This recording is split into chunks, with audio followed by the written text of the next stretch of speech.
ladies and gentlemen, loading into game number 1. Hello and welcome everybody. This is, as I said, game number 1 in a best of 7 series between Kaiserklein, who we're looking at here, playing as the Ottomans. If you can vote in the Twitch chat, please do so now. His opponent will be, of course, Kaiserklein, playing as the Germans here in the south of the map in the colour red. Starting with the market, and I think I ought to turn off the view lock there so that we can navigate on our own and not have to look at the black map.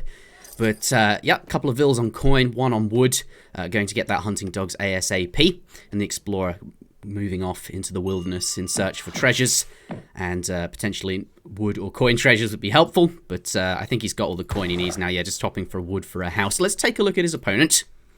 The Ottomans, as we introduced, going to be building that trading post ASAP, just about to get that up. I'm joined by one and only the Toe, Mitoe. How are you doing, Mike? I'm doing great. Glad to be casting more AoE3 with you for the first time since the LAN tournament. I think this might be, actually. Yeah, I don't think we've casted since we were together in person at the New World Championship. All of 2 years ago, something like that. Comes across a nearly mature Jaguar treasure, but not going to pick that up right away. Looks like the Ottoman Explorer going to sort of head south a bit. Mike, you've casted with this UI before. I think for the benefit of the Twitch viewers and perhaps YouTube viewers as well, can you tell us what we're looking at here? This is Azamp's Spectator UI.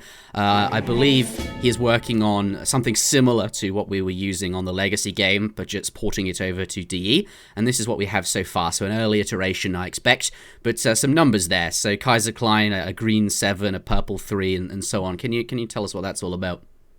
Right. So actually, to be honest, I have no idea what the numbers are. Oh. Okay. But as far as I know, the main things that this observer mod helps with is you can see the shipments the players have sent for the whole game at the bottom. Currently, no one has sent a shipment yet. We're not quite that far in the game. But whenever you click on a unit as well, you're able to see all relevant upgrades for that unit, like whether it's got cards like cavalry combat on it, how many upgrades are on the villagers, and that type of thing. So that's definitely very helpful. Can I move this around? No, I think it's actually designed for you to have your UI scaled down 80%. Oh. It looks like yours is at 100%, which is why it's overlapping a bit.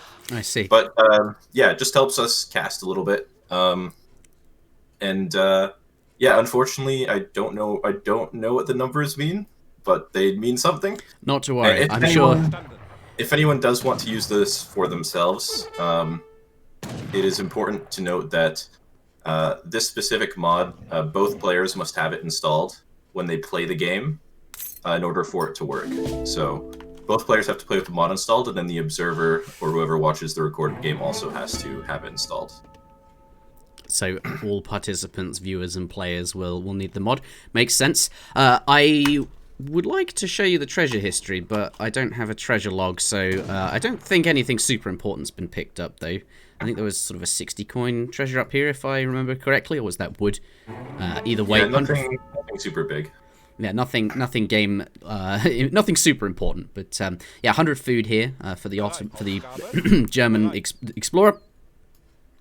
And is not going to be getting that just yet, perhaps waiting for his ability to recharge. But yeah, Germans now on the way up to the next stage, and a few villagers sort of switching over to wood. Did pick up that 100 food for Gangsaw, which is now in queue at the market there. Ottomans, however, much further along in the age up, as we would sort of expect, going up with the quartermaster for the 400 wood, and quite a number of villagers switched over to wood so that he can get his, indeed, second trading post. This has not been constructed.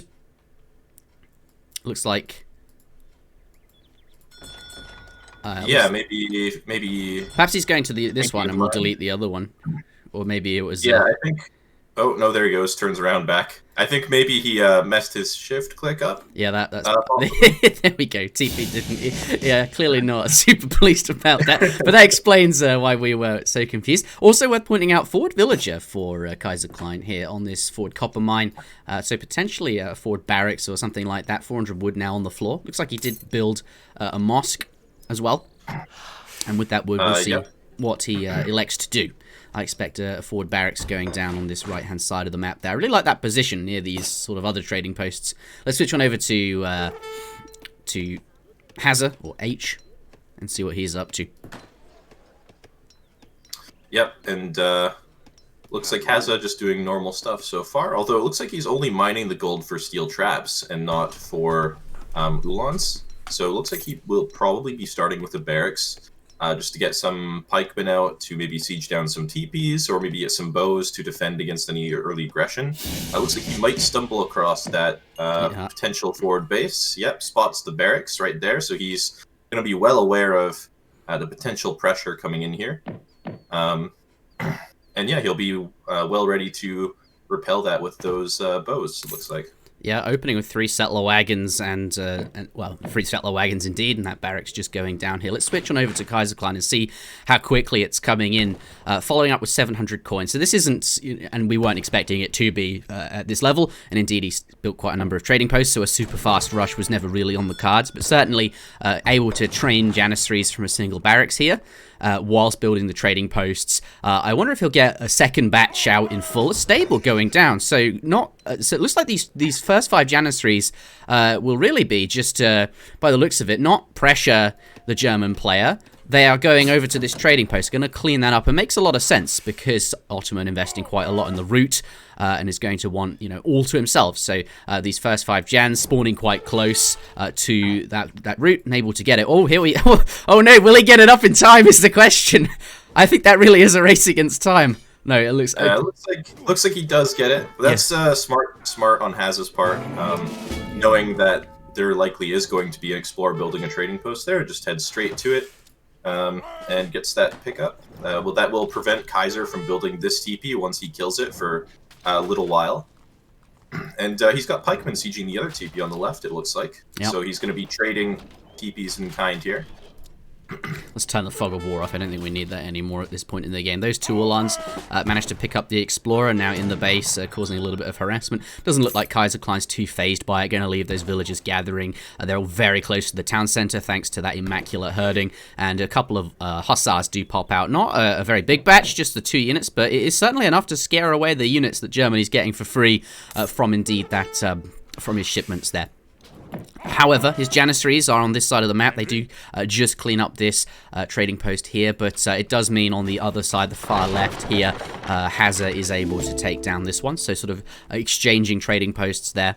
In the early portion. What I'm interested in, and perhaps you can shed a bit more light, is what do you think of this opening from Kaiserklein then? He's gone with this forward barracks in the middle of the map there to quickly get this trading post down, and he's got a number of Janissaries that have popped out, managed to diligently dispatch those raids, but has decided to build a stable, which I don't think is a very common building you see when you play as Ottoman.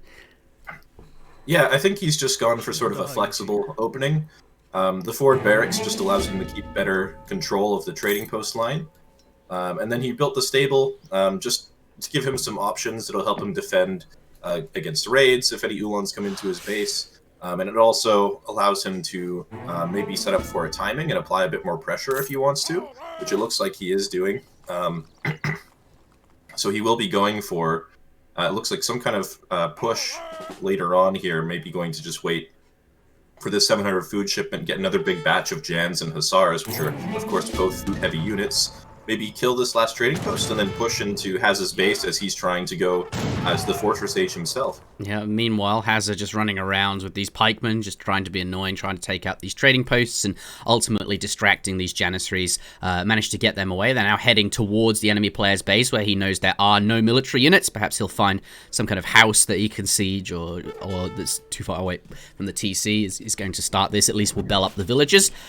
Keeping those pikemen alive just to be useful whilst the main Kaiserklein army is sort of moving around, still tidying up this trading post. As you said, Germany looking to get up to the Fortress Age. I think any self-respecting German player will indeed be looking to get here at some point, just because, of course, shipments are so much more powerful, and indeed you get 3 Ulans rather than 2. There's just so many reasons to get here. So ultimately it was going to get to this point in the game, and now we see a second military building coming down, the stable, and 3 war wagons in production as well. This is where Germany will get some really quite powerful units, but ultimately it does look like at the end of that, so decent time, 8 minutes 30-ish up, but he does not really stop Ottoman from getting the whole route. Ultimately, Otto is now Otto. It just reminds me of the Simpsons character.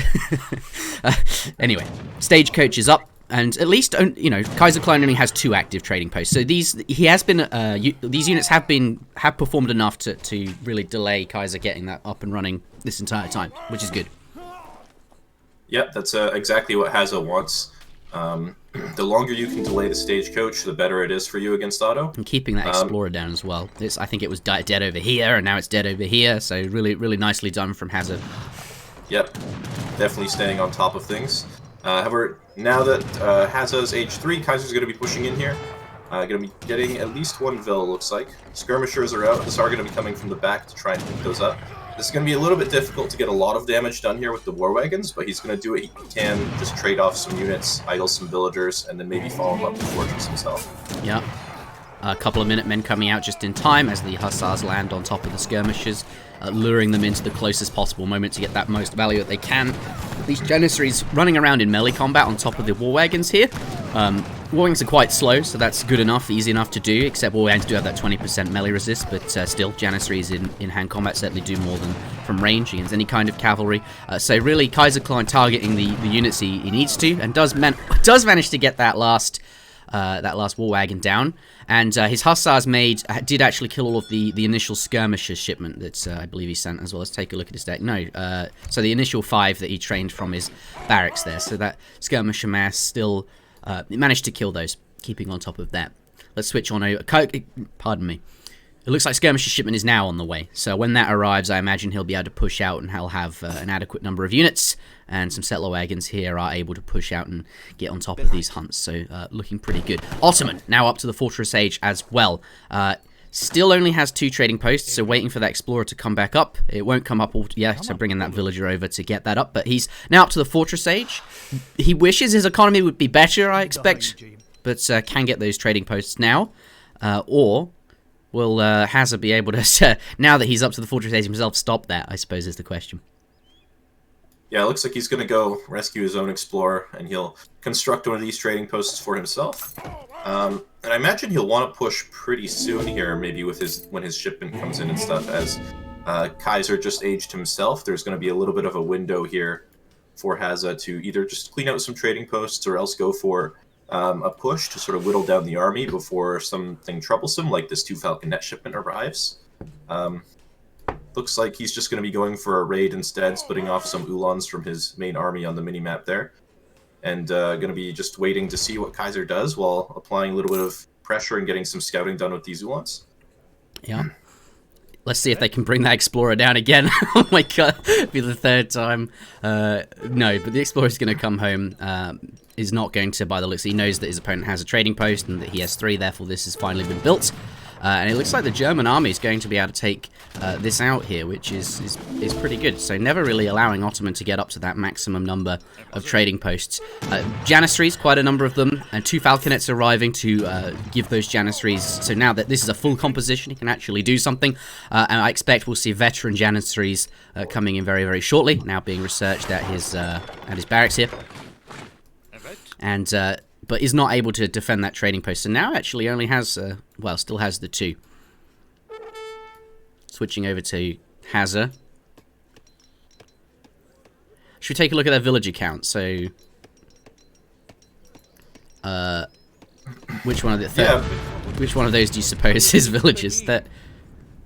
Well, we can look at the villager count on the resources. Yeah, but Germans have settler wagons, don't they? There's something happening over here. So 23 for Ottoman and 35 for Germany. So Germany quite far ahead at the moment.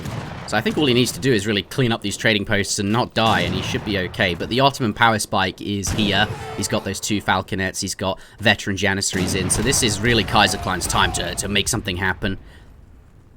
Those Minutemen going down. Always important to remember that even if Otto is behind in economy, they do have some of the strongest units. But yeah, these Apis guns getting picked up. That's a really nice catch for Hazza. And looks like all of them are going to go down without killing any of the Ulans. And wow, Kaiser's not even going to try to finish off the game. He's just going to resign there. Yeah, I would like sort to of- have seen him at least push with his army here and just, see what happens. Although, looking at this, there are a very large number of war wagons, a decent skirmish mass as well, and a really expensive batch of Abbas just got cleaned up by a few Uhlans. So, yeah, I think we can safely say I agree with your assessment there, chat. Wrecked, perhaps. But the first match going to Hazza, aka H, the red player. The score is now 1-0. I'll update the scoreboard, and we'll get into the next match in just a moment. Should we take a look at the post game? Do you want to talk about that whilst I set that up? Yeah, really, this just came down to Hazza doing a really good job of sort of directing pressure away from his base and forcing Kaiser to defend. When he scouted the barracks on the right side of the map with that big cliff in the middle, he's recognized that he had plenty of opportunity to pressure the trading posts on the left side and managed to do that well. He also did a really good job of picking off the Explorer and making sure that building those trading posts was going to be as difficult as possible for Kaiser. And also just the raids going through Kaiser's base periodically throughout that game, pretty much every minute or two.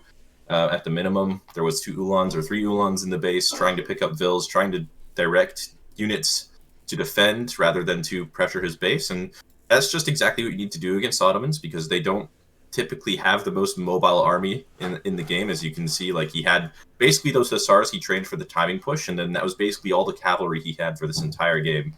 And it's not easy for them to train more cavalry to deal with raids and still apply a lot of pressure. So just really solid play from Hazza and doing a really good job of controlling the game.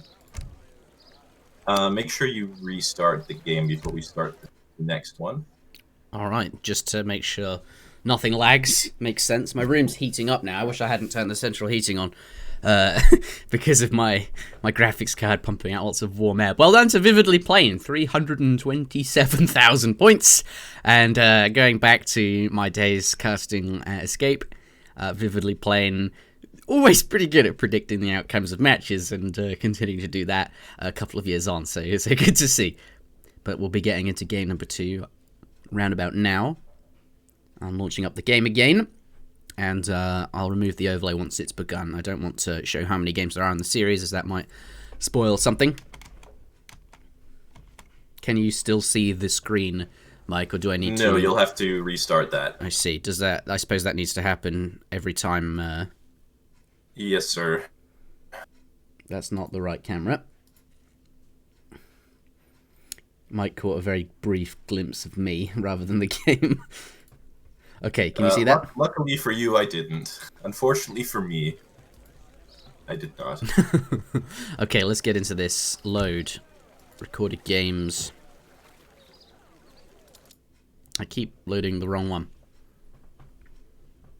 And thank you very much, everybody, for the donations so far. Of course, everything raised today will be going to Cedric Goodhouse's GoFundMe. It's for a good cause, so check out the info below or in the chat. And speaking of such, thank you very much, Comic K, coming in with a $10. This series heating up like Interjection's bedroom, indeed. But not in the good way. Well, the series, never mind. You keep doing what I do in the main menu here. Always clicking on the tools, expecting to find the recorded games like in the old game. Yeah, but, we'll get used to relocated. it. We'll get used to it at some point. Ladies and gentlemen, welcome. Spawning on the north of the map in the color blue, we do indeed have Kaiserklein. For anyone tuning in, I suppose I ought to summarize what this is. This is the grand finals of the Goodhouse Cup. And all donations raised, all funds will go towards Cedric Goodhouse's GoFundMe. It's for a good cause. There'll be more info in the chat or in the description or wherever you're watching this. As we have, as I said, Kaiserklein. Here he is, playing in the color blue. Couple of villagers on coin there, taking down that turkey so that the villagers spawned can immediately spawn on top of it. And this map is Florida, so you indeed start with a market there. So getting 50 coin with those 2 settler wagons, and now sending them over to wood so that you can get 50 wood and indeed get the hunting dogs upgrade in addition to a trading post. So a pretty ambitious start, but I suppose when you have starting markets, actually not too hard to do. And indeed, this is Florida, as I said, so there are a couple of sheep, and perhaps he'll eat them early on. They're not particularly fattened. Let's turn the view lock off so it stops moving us around. Still, going to use it to scout as well. You know, this is Kaiserklein. What did I expect? So possibly one of the best players in the game currently, and has been for a very long time. So we can expect all of the small things like this. But yes, that sheep, perhaps he'll eat that just to get up on time. And also we'll be hoping to find some nice big juicy treasures to make sure this ambitious start doesn't really slow him down too much. I want to turn off the fog of war for that so that we can sort of have a look around. But both the explorers find each other right away. So that they know they're in the area, which might affect their treasuring. Maybe they won't go, for example, here, this 135 coin. Pretty good treasure, actually. Quite easy to take, I think. Well, maybe. The outlaw blowgunner might be easy enough to kill in hand combat, though I'm not sure how that interacts with the two Jaguars. Still a pretty big treasure, but not going to be going for it. He knows blue could be nearby. Kaiserklein, though, what does he find? A stray dog in need of rescue. Certainly useful, especially early on when there's lots of treasures. But it's not a wood or coin treasure. Or pardon me, it's not a wood treasure. He does need a house after all. But he's already got that down, by the looks of it. So, actually everything all on point. So no longer necessarily looking for wood. Well, really anything, but certainly food. We'll want to get up on time and make sure everything's all good. 100 XP, the attractive but odd-looking roseate spoonbill, worth 100 XP. We'll be going for that now. Let's switch on over to his opponent, Hazza, a.k.a. H, playing as the British in the colour red in the south of the map here. Went for a 2-mana start. And indeed also has that starting market and did get hunting dogs as well. So to be expected there. Idle TC. What's Hazza doing? Is he going up on he's going up with 16 vils? Just eating those sheep? We're gonna see a super fast age here? I think we are, Mike. I think we're gonna see something a bit quicker. Or maybe he just wants to get up and send 700 wood sooner so he can spam more manas down. Not quite as interesting, but still certainly a strong thing to do. The governor will be going up with the outpost and 200 coins. You want to tell us more about that rush at the end there? Yeah, it looks like, he wants to get up a Vil earlier than normal. Did idles DC a little bit, but I think with Brit, when you're going to have so many villagers anyway, you can't really be too upset about a little bit of idle time on your TC. So I'm interested to see what he does with this. I know that Hazza likes to play pretty aggressive with Brit. As you can see, he's sending a villager forward in the middle of the map already. So I imagine he's probably going to be just dropping some military buildings in the middle and just trying to put the pressure on the Germans. Does he see it? I don't think he sees it. I don't think he sees that Vil, so... he sees this Vil. Alright, so he does get some information there. Pardon me. What's going to be interesting is how late Kaiser ages here. It looks like he's going to be about 10 seconds late on his age up there, just because of the greediness of that start and getting the trading post and hunting dogs.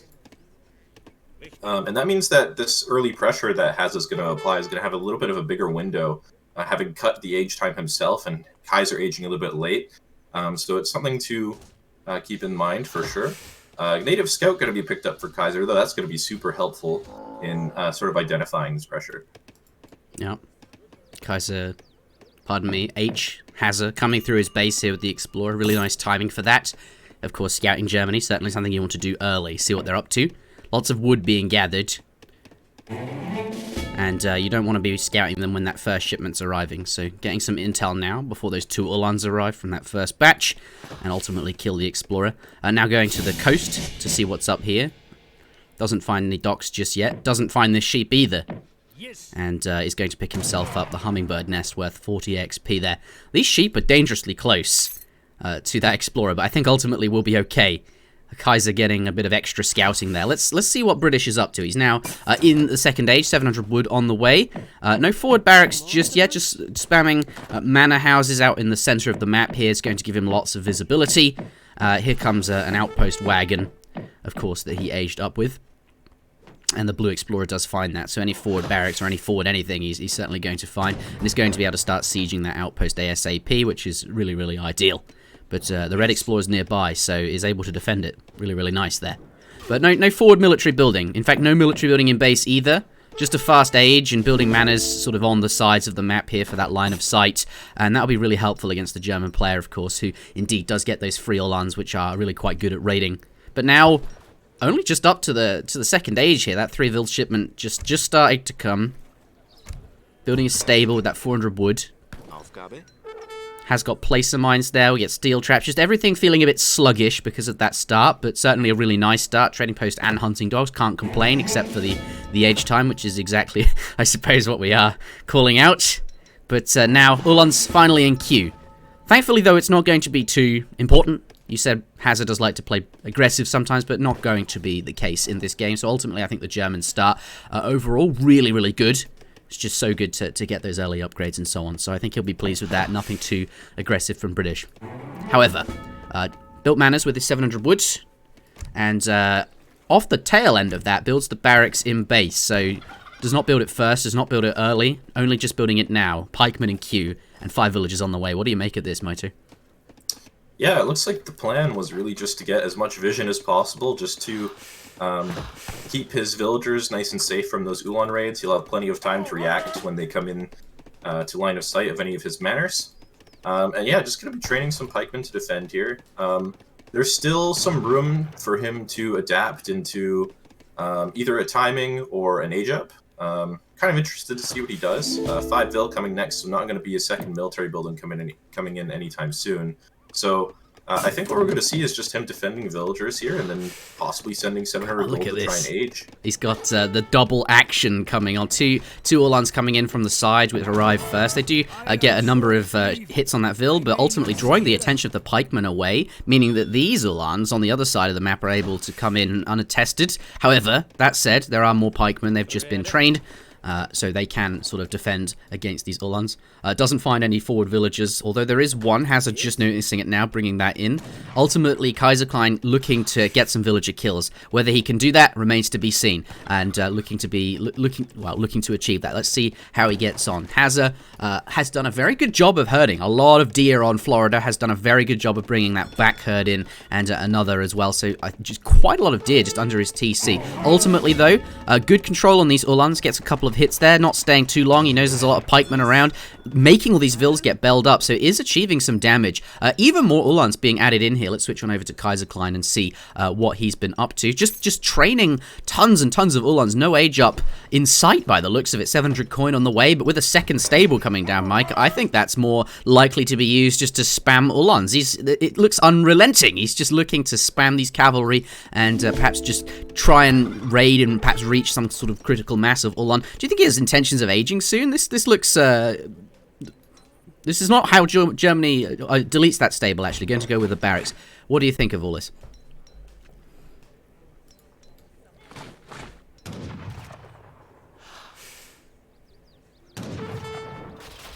Are you there, Mike? We may have lost the two. But Doppel... Oh, I've been muted. I'm sorry. Oh, right. Well, that explains what's up. I was about to comment on the Doppelsuddeners in Q. He deleted the stable and replaced it with a... Well, you tell me. Yeah, it just looks like he's going to be going for some kind of timing here. Maybe he wants it to look like he's aging, like these are all the Ulans he's going to make. This is typically when Germany would think about aging, right? And then he's just going to try and maybe catch Hazza off guard, but is that one lone pikeman just doing some scouting in Kaiser's base? It would appear so. Yeah, so that's and a low HP pikeman too. Although I don't know that he actually spotted the barracks. But yeah, that's a good move on Hazza, just making sure that he actually knows what's going on, or trying to find out what's going on. But yeah, Kaiser pushing in here. There's going to be crossbows coming across the middle of the map, and there's going to be a push here while Hazza's trying to age. This is not normally who you see pushing with some kind of timing in this matchup, but yeah, it looks like Kaiser, though, maybe not going to have enough units to really do any meaningful damage here. Yeah, and I didn't really manage to catch too many villagers. There was a decent amount of idle time. I'm not certain if he killed any villagers, actually. We don't have a villagers killed thing yet for this year. Or maybe we do. It says 0 here. Perhaps that's it. I'm not sure what the numbers are just yet. This is still relatively new. But yeah, you're saying this is kind of flipped. Instead, we've got a different player pushing in at this time with one of them aging. But I think, though, at this point in the game... Oh, I didn't expect him to go in there, and he's not going to. Still, keeping those Vils belled up, still being really diligent here. But yes, Kaiserklein now in transition, and just looking to poke around with those those Ulans whilst he's aging. Doesn't want to commit to anything really in particular. Does he get that? Does get a villager there with a couple of crossbowmen. A couple of Ulans in the back there doing a really nice job of just being a pain in the neck. But ultimately now going to be up to the next stage, going up with the Exile Prince, so a fast stage. I think now that we're getting to this point in the game, let's evaluate their villager populations then. So 32, we can see here, villager population for the Germans, and 39 for the British there, so relatively even. Let's take a look at their upgrades. Steel traps, placer mines, hunting dogs, all that good stuff. And I expect the same for these German vills as well. Indeed. So economy's relatively even. British actually slightly further ahead. But remember, British have to invest a lot more in those villages due to the houses that they construct and so on. Has 140 pop there not really being used. So I think Germany sort of a little bit ahead for the time being, especially now that he's up to the Fortress Age and does have shipments on the way. And going to be destroying a few of these manors in the center of the map for indeed that kill XP. Just to keep this big push up, and we'll have veteran Ulans in very, very shortly. 3 war wagons about to pop, and then another shipment after that, and that will be Germany's big time to do some damage, and we'll have to reassess the game at that point. But British, let's switch back to him. Hazza, also age 3, did manage to get up, and doesn't look like he's wanting to defend those 2 manors. I suppose they're not overly valuable just yet. We'll be waiting for indeed more units to pop. Has 5 hussars on the way. And they're not veterans just yet, so no reason to leave his base until he does get that veterancy upgrade in. But I think very shortly we're going to see something happening. Coming out to poke with those longbowmen. Doesn't want to go too far, and staying very close to his pikemen there. But now, veteran hussars coming in. Meanwhile, a few cavalry still running around, just a couple. Kaiserklein not letting up on that. Switching over to Kaiserklein again. That second shipment we saw, the war wagons first, skirmishers now arriving, and veteran Ulans are being researched there. Getting ready for that big push. Yep, and just want to point out, like, something a lot of people say is not to siege British manors, but if we take a look at Hazza's point of view, we can see that he's actually struggling a little bit on population as a result of losing those manors, and it's going to mean that he's going to have less units coming out as he replaces those manors, and obviously the XP is very nice for Kaiser as well, but it looks like there's going to be a fight here. Hussar trying to get the snare, and there's not a lot of anti-cavalry here. This could be good for Hazza, it looks like. Yeah, Hussars on top of those war wagons there. The skirmishers trying to get back, and a couple of Ulans there against the pikemans. This is not a good side to be on. Ultimately, I'd want to be the British player, I think, in this fight. Trying to get those Ulans back away from those pikemen.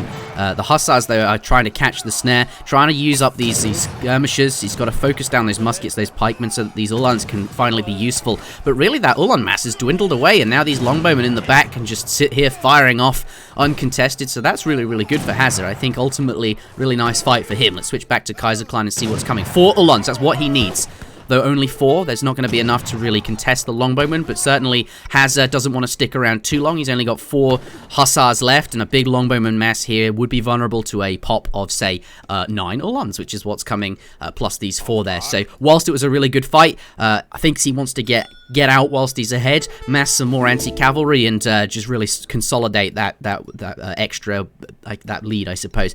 Settler wagon does go down, so both players, and indeed, as I'm saying this, there's 2 Ulans in the back of Red's base here. There was a settler wagon that went down here, and the Ulan. So still, whilst all of that's happening, both players being very diligent on the raids. Another villager goes down there. Good to see. Yep, just trying to keep tabs on each other, make sure they're being honest and defending their villagers, not being too lazy about that. Looks like these 2 Ulan's going to get caught. At least one of them is going to get snared here. Looks like Hazza going to move 2 of them in front just to make sure he catches both of them. So going to be a nice pickup for him. And yeah, well, that was a really good fight for Hazza, but as a result of the army sort of having dwindled here, Kaiser, it looks like, is reinforcing more quickly. Like, Hazza's moving a lot of villagers between resources at the moment, and soon he's going to be out of safe hunts in the back of his base. So, like, he's up in score by quite a bit, and he does sort of have, you know, the economy edge and stuff like that, but not really able to leverage it too much at the moment. Yeah. And it's, you know, all the economy in the world doesn't matter if you don't have hunt 1 or 2 minutes from now. So things still pretty close, despite the slight score gap. And yeah, there's going to be a pretty scary German army in a minute here. We'll see how Hazza manages to deal with that, if he can get back onto hunts when hunt behind his base runs out. And a forward tower actually coming up here just to secure the gold mine, and maybe to act as a forward shipment point as well, just to allow him to apply more pressure. Yeah, and if any fighting happens there, 30 range damage with times 1.5 versus cavalry, also nothing to scoff at. And that could be where the fighting happens, certainly at some point. 2 Uhlans up in the top here, just going to repel that raid away. Something I wanted to point out, though, was that, we saw Hazza early on, I think, had quite a good fight up in Kaiserklein's base, and then wanted to get back and consolidate that. And I think what he chose to do was send cavalry combat with that slight lead that he got. Felt that he was able to get that sort of greedier shipment in, could have been sending something else, these Uhlans being pursued, so both players able to catch those raids, and maybe that will start slowing down now at this point in the game. Let's take a look at Hazza's deck. Chose to send cavalry combat when 9 muskets or 2 falconets or anything, something like that was available, so looking for that longer term play, and perhaps felt that he could get away with it because of that sort of earlier victory here. But you're pointing out, yes, British players' hunt is starting to run low. He does need to be very wary of the Germans and that civ bonus that gets those extra Uhlans. They can mass very, very quickly, and as you said, if you can't defend your hunts, well, that's that really. The game won't go on for too long. But yeah, he's gotten those upgrades in, and worth pointing out, for British, that affects indeed dragoons as well as hussars, and dragoons are starting to be trained, so going to really be able to stay on top of those raids with these units here.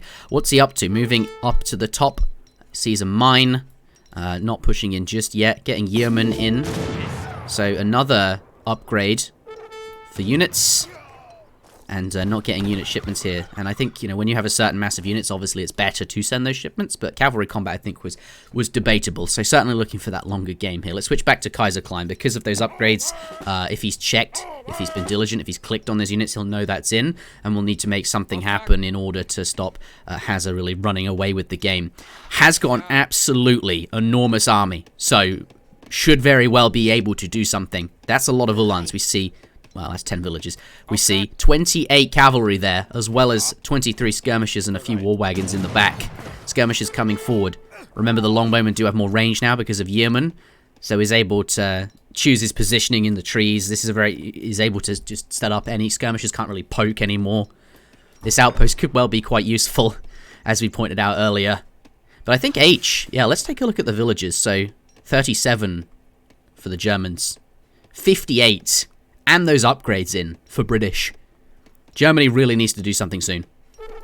Yeah, it feels like he's maybe missing his window a little bit. Like he maybe got thrown off by that fight, maybe thinking that he's not able to replace his army as quickly as he is, or that Hazza's able to replace it more quickly. And as a result, Hazza's managed to sort of catch up in army count for the most part, and with that cavalry combat and the yeoman upgrade on top of it, his army's looking pretty strong. So things are looking to be getting pretty difficult for Germany the longer this goes. And he's definitely going to try something soon.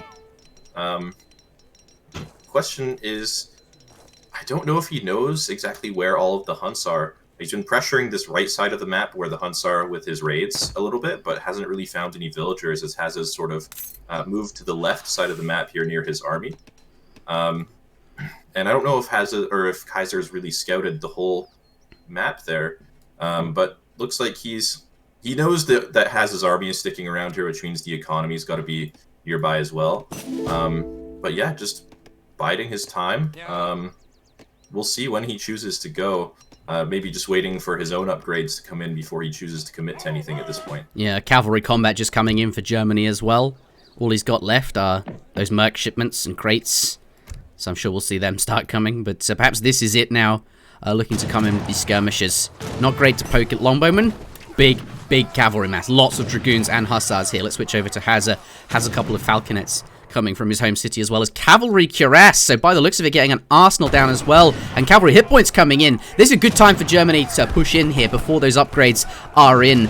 Cavalry cuirass will only affect these hussars though, and quite a number of them gone down already, but this is a lot of units just being jammed in on top here. Those Uhlans were able to get a few hits on those Dragoons, which was really nice, and there's a really good surround here on a few of the Longbowmen and some of those Hussars there, but ultimately there are a lot of Red Dragoons, and those Hussars, pardon me, Uhlans, don't have too much hit points, so will sort of dwindle away, and now that the Cav line is gone, there's no more Uhlans, there's no more War Wagons, we do see 7 Hussars able to just clean up, nothing really to stop them doing so on those skirmishes, and it does look like Kaiserklein going to tap out there.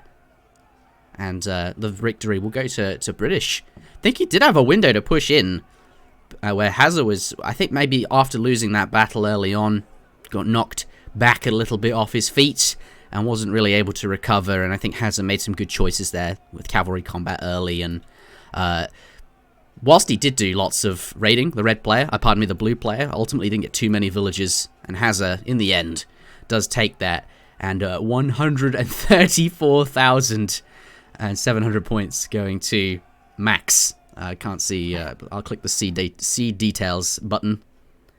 So the stats on that apparently were 57% victory prediction to Kaiserklein, according to the chat, and 134,000 going to Max, Magus, and 24 others. Indeed. $100 coming in from Uria of London. This donation is not as big as Kaiser's XP donation at last fight. Perhaps not, but still very, very generous indeed. Thank you ever so much. Of course, I'll say it again. Anybody tuning in just now is watching. All of the funding here goes towards Cedric Goodhouse's GoFundMe. More details on that in the chat in the description. All for a very, very good cause. So thank you very much for that.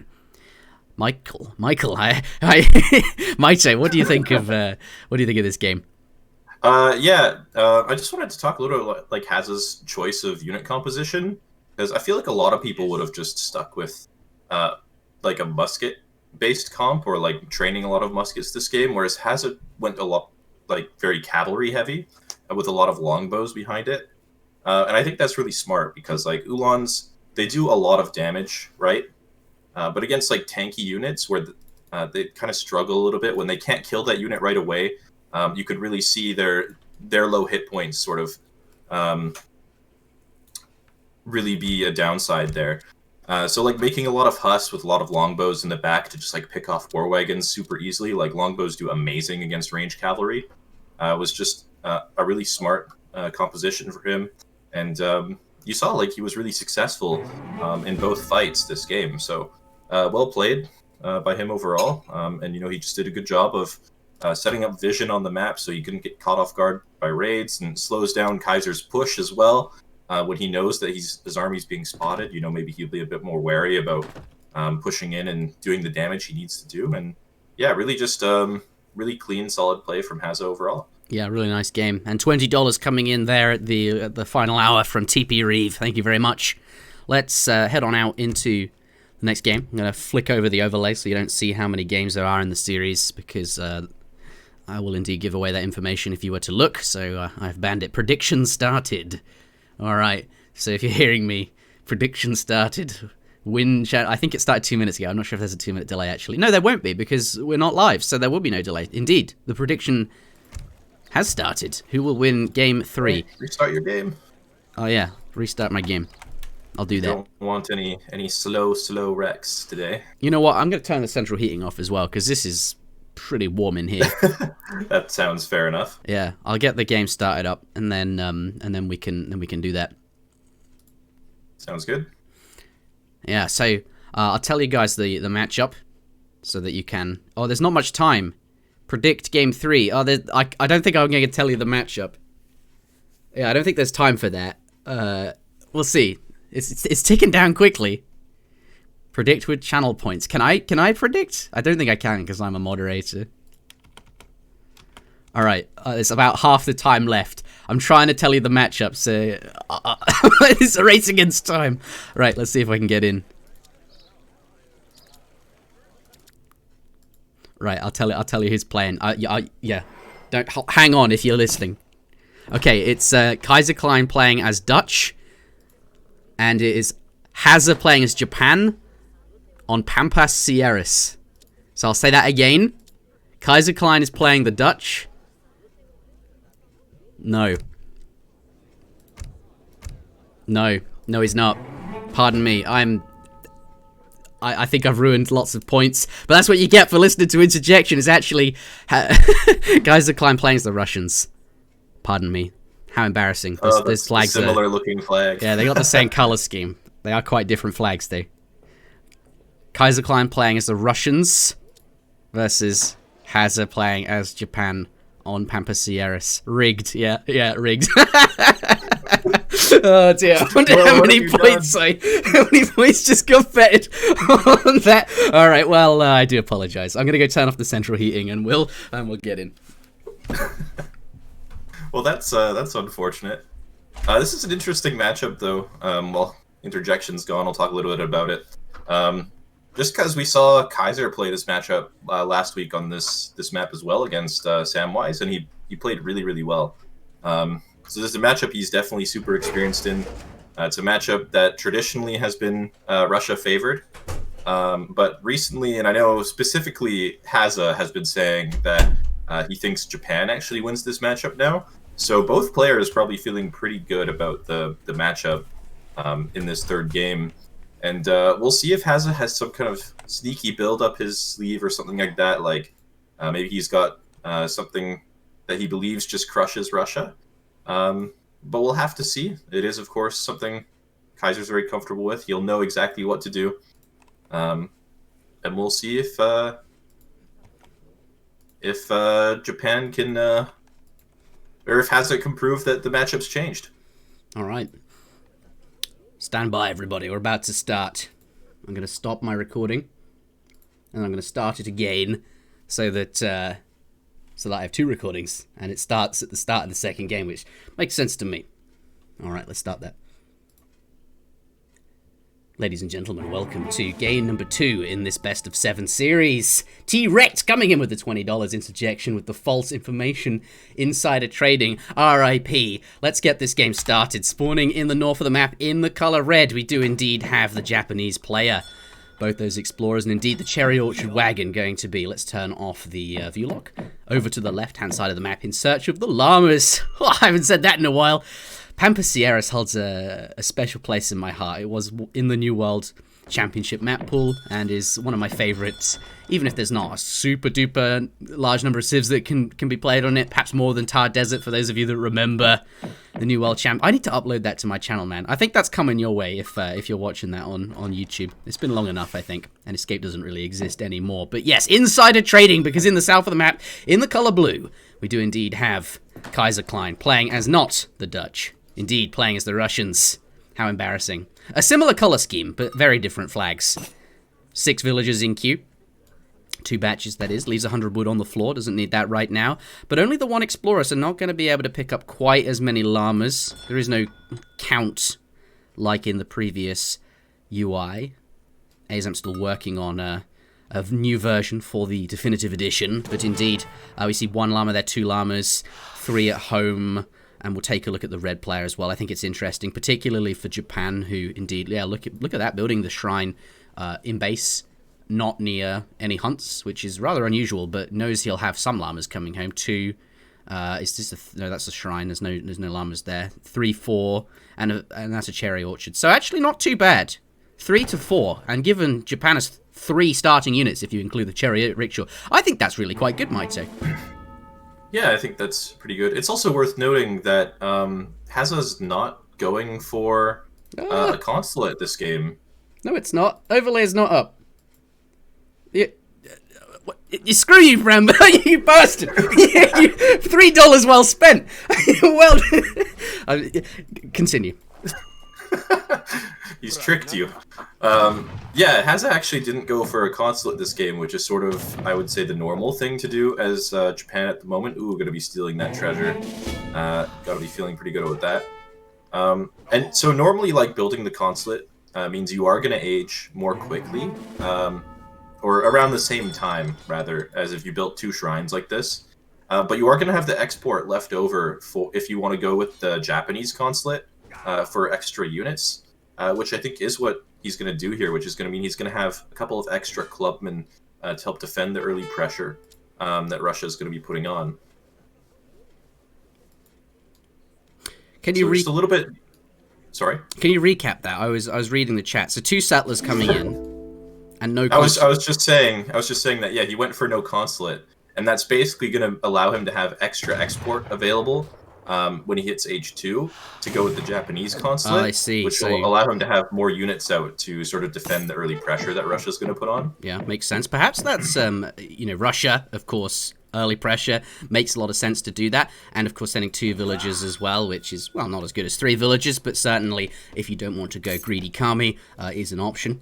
I really like 2 villages. I think it's a good number, because at that number you start to see other shipments sort of open up as being useful. Anyway, I don't need to discuss my design opinions at the moment. But yeah, there's also llamas on this map. So I suppose, in a way, because of those llamas, because he's up against Russia, it has got a bit of extra economy from this shrine. Doesn't need, perhaps, that Portuguese consulate and just wants to be super, super safe. So that's what we're seeing him do. Interesting to see. I can't really recap you on the treasures. There's no treasure log, but we do see 80 coin going to blue here. And Kaiserklein going to pick that up. He is playing as Russia. 2 villagers coming forward, and he's about to get the wood he needs for, indeed, that blockhouse. And there it is. But can this, yeah, look at that. The presence of the monk actually kind of forcing the blockhouse to be built a bit further back. I think it could have been placed sort of here or maybe here, but ultimately actually there. So I don't know if that will really mean too much, but the monk could have blocked it, and Kaiserklein not really wanting that to happen, starting to siege it down and get a bit of early damage. However, in the meantime... Oh! Poof! Will escape just in time, but it looks like that stunned Guardian, the red player was going for it. 75 wood going to blue, so really nice treasuring from him there. I suppose that those monks being separated, yeah, it does mean he gets to be pushed back. So ultimately, I'm going to give Russia a really strong start because of the large number of llamas he found, given the small number of starting units, and indeed this that really powerful treasure start we just saw, and the forward blockhouse is now indeed up on time, and we'll start to see those units get queued ASAP. Yeah, 10 strelets coming out, so not muskets. Going to go with the pop-heavy strelets, Mike. Yep, and that's pretty normal, I would say, in this matchup, just because Japan has a hard time opening with cavalry. So that'll just allow him to sit under the town center a little bit longer, also fight a little bit better against enemy infantry like the Yumi or Ashigaru. So nothing too surprising here. Some clubmen going to be coming out for Hazza, allow him to defend against those Cossacks more easily, and a barracks going up, going to be queuing some Yumi archers to just sort of sit behind the clubs there. And yeah, I mean, he's gonna have all his units out in time for the Russian army to arrive here, and he's gonna have even some gold available for some Minutemen. So we'll have to see if Kaiser can actually get anything done here. Coming in under the town center now with the Strelets, Cossacks coming in shortly thereafter. Gonna get a couple shots on that clubman, but nothing dead yet. Ooh, Yumi out of position here. He's forced the clubmen to get behind the town center, so the Cossacks can now get easily onto those Yumi archers. Yeah, nicely done. But not actually on top of them just yet. Taking his time to start killing those Yumi archers. But yeah, I like the positioning there. But actually, Hazza's maneuvered himself out of it, and he will manage to keep all of those Yumi archers alive. The clubmen are indeed going to go down, and does have to call sentries to make it happen. But ultimately, Japan could have been much worse off, and not the case there. So I think he'll be quite pleased, especially given that the big shrine here doesn't have any animals on it. I wonder what happened. Did these sort of wander off in the wrong direction, or something like that? But yeah, I think that's really important for this game, because this wonder is not producing as much resources as it could have done, and losing those archers would compound that a lot. So good defense from Hazza, or at least it worked out okay, I suppose. But Russia is still Russia. Second military unit shipment on the way. 4 Cossacks plus 10 Strelets does arrive just now. Going to come in for another push. Still has 3 Cossacks up. I don't know that he'll go right under the TC again like he did before, but he wants to at least make his presence known. Like, he doesn't want Hazza to feel comfortable here. He's going to get some scouting information here as well. He's going to see the market going down. Yeah, Cossacks coming in, going to be going on to the Yumi archers. The sentries just going to be jumping into cover mode there. I guess they don't feel like they need to actually defend the Yumi, as the Cossacks are pretty low. Yeah. But 4 Cossacks coming in here. The anti-cav has been cleaned up. Kaiser could potentially get on top of these Yumis. Yeah, and it looks like that's what he's going to do. Those. Let's hold the Alt key so we can see how high the HP they are. Those Cossacks are going down. Is there any units in this TC? No, he's just going to kite those Hussars back. Pardon me, those cavalry back. And going to lose all of those Yumi there. 4 more going to pop. Ultimately, is losing a few units, but still very much in the game here. What do you feel? How do you feel about that? Russia just sort of sending the 10 Strelets and those Cossacks under. Do you think he got enough work done? There's a lot of Vils belled up. Yeah. Was that what was able to make that happen? I clicked on the TC and didn't see any units in. I clicked on the TC. I thought there was going to be units inside, which is why he was so calm about those Cossacks on top of his Yumi archers, because the town center was able to sort of kill them off. But I can't. Where does it say if there's units inside it? I don't know. It's right on the left. By there, you see the little transparent box. Oh, right. Well, I don't know if there were any in there or not. I think there was a couple. I think I saw the garrison flag on there. But either way, yeah, this pressure, I mean, Hazza's done a really good job of holding it. He does have a slight score lead, but that's nothing really too unusual with Russia in the game. The one thing that this pressure has done is it sort of just prevented Hazza from getting comfortable. It looks like that market had to be cancelled just to get extra Yumi archers out. Okay, so it's no different from a regular game. This is where they would appear normally. Okay. I Yeah, thought it that's was correct. being shown somewhere else, or pardon me. You continue. Yeah. So anyway, his pressure has been holding this pressure pretty easily for the most part, but that doesn't mean that Kaiser hasn't done any damage. It's made it difficult for him to get the wood, to get extra shrines up, to get that market up, as I already mentioned, and get those upgrades. So it has slowed him down quite a bit. And behind this, as long as Russia's training units, the Russian bonus with the batch training on the settlers means you're getting an extra settler with every batch. So every batch, Kaiser's going to be pulling further and further ahead as long as he can delay the Japanese boom. So yeah, he can't be too upset about that. Yeah, second blockhouse has been added in as well. Feels like the right time there. Sent 5 and 4 Cossacks, lots of damage done, or some damage done, or at least tried to, followed by 700 wood and some more infrastructure. But it's now at a point where it needs a few more houses. There's a few villas on wood and some houses starting to go up here. But yeah, I suppose he is at a point where he needs to consider, well, I suppose he's got the 2 blockhouses, and that's absolutely what's going to happen. With the 700 coin, perhaps he'll just start spamming muskets and indeed Cossacks as well from his stable. That looks like what he will do. But really struggling with the population, switching quite a number of vills over there to wood just to get enough up, and some 700 coin coming in, so perhaps he can buy 100 or 200 wood as well at the market there. But whilst those units are coming and he's waiting for that 700 coin to be spent, sieging down some shrines with his units here and sort of poking with the Strelets, which have 30% range resist and can stand up to the Yumi, I suppose, providing they're in range. Does take down that shrine, is now going to get back. Let's take a look at their unit villager population. 32 for Russia. Not sure if this counts shrines, but 33 for Japan. There's 34 villagers there, so no, it does not count the shrines. But he doesn't have many shrines, so that's not really a huge part of his eco, and indeed he hasn't sent Kami and things like that, so it's not like they're a super big deal here. So actually, quite even economies. Yeah, especially since Japan has to be gathering berries instead of hunts. True. So things are looking, pretty close at the moment. Hazza needs to get sort of a larger army here. This is a little bit too small for him to really think about pushing or doing any damage, especially into 2 blockhouses. So I would say that maybe Kaiser has a slight advantage at the moment. And he's got to be feeling pretty comfortable. He needs to make sure that he's on top of these shrines. He did kill the 1 shrine there. But as you can see, Hazza's got his 2 monks sort of on either side of the map, just ready to place shrines on these hunts. And that's something that Kaiser's going to have to start looking out for.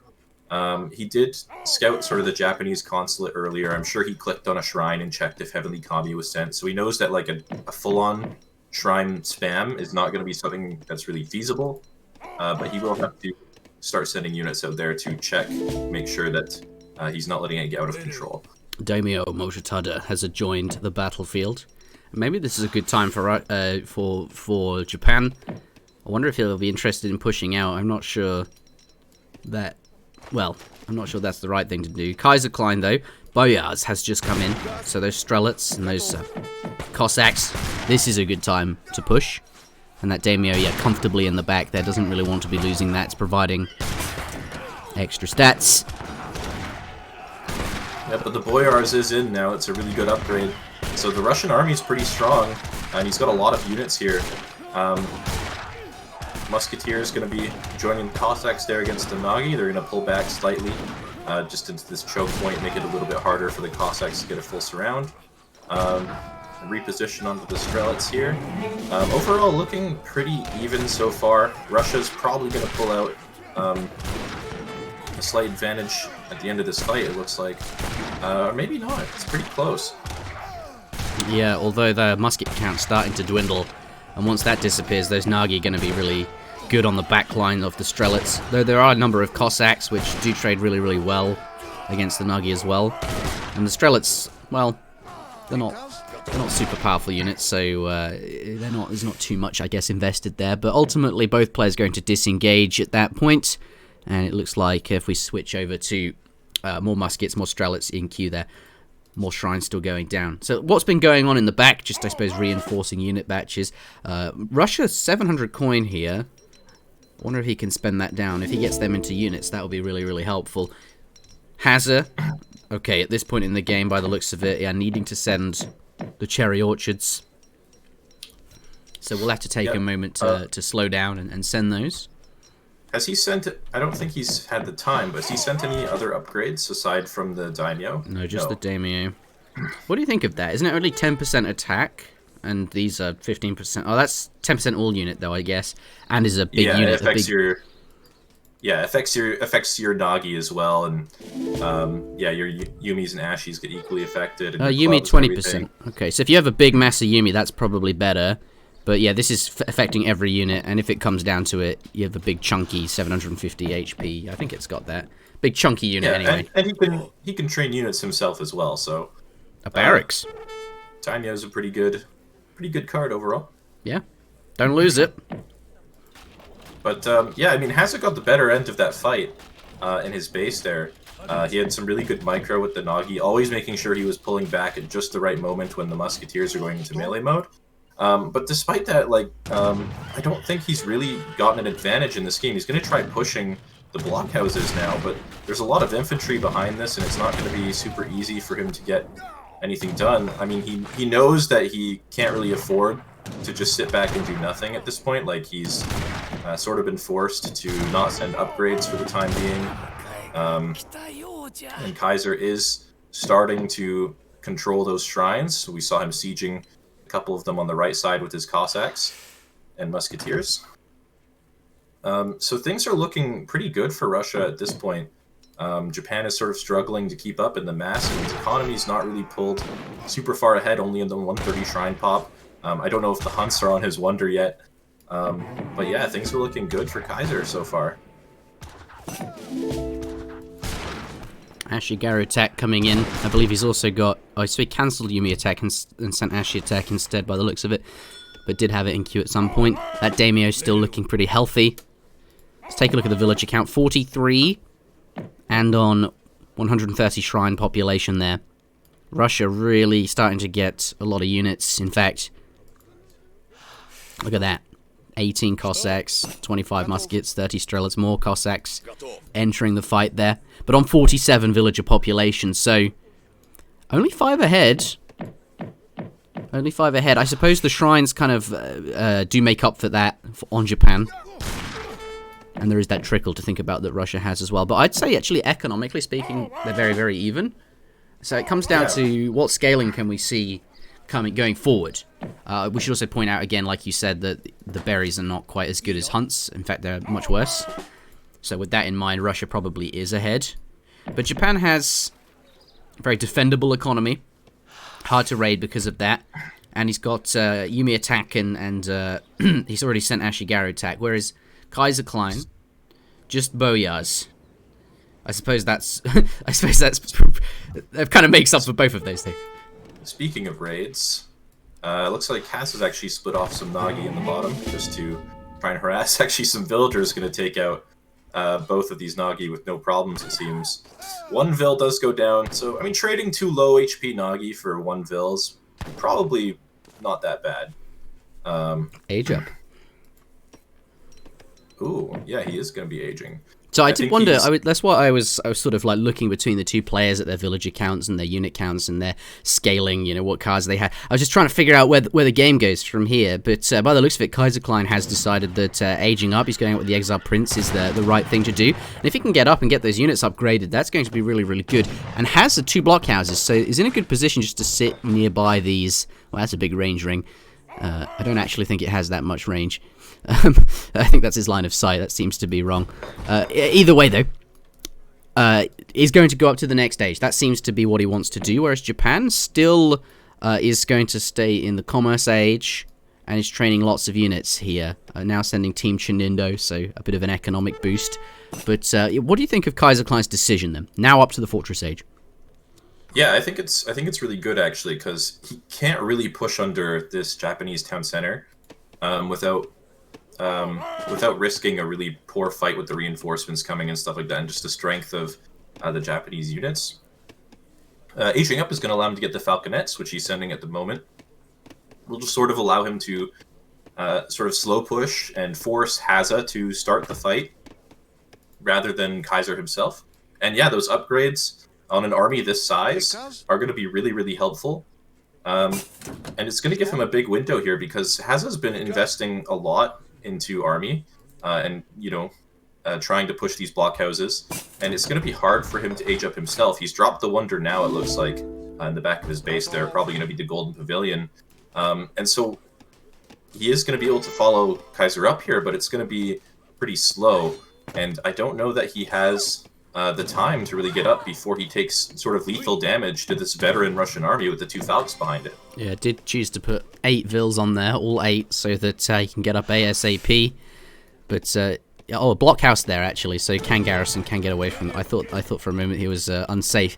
But yeah, as you say, those cannons just going to park outside the base. There's actually quite a number of villagers. Cossacks on top of them. Is he shooting at the villagers with his cannons? Just trying to get them down. It does kill quite a few of them.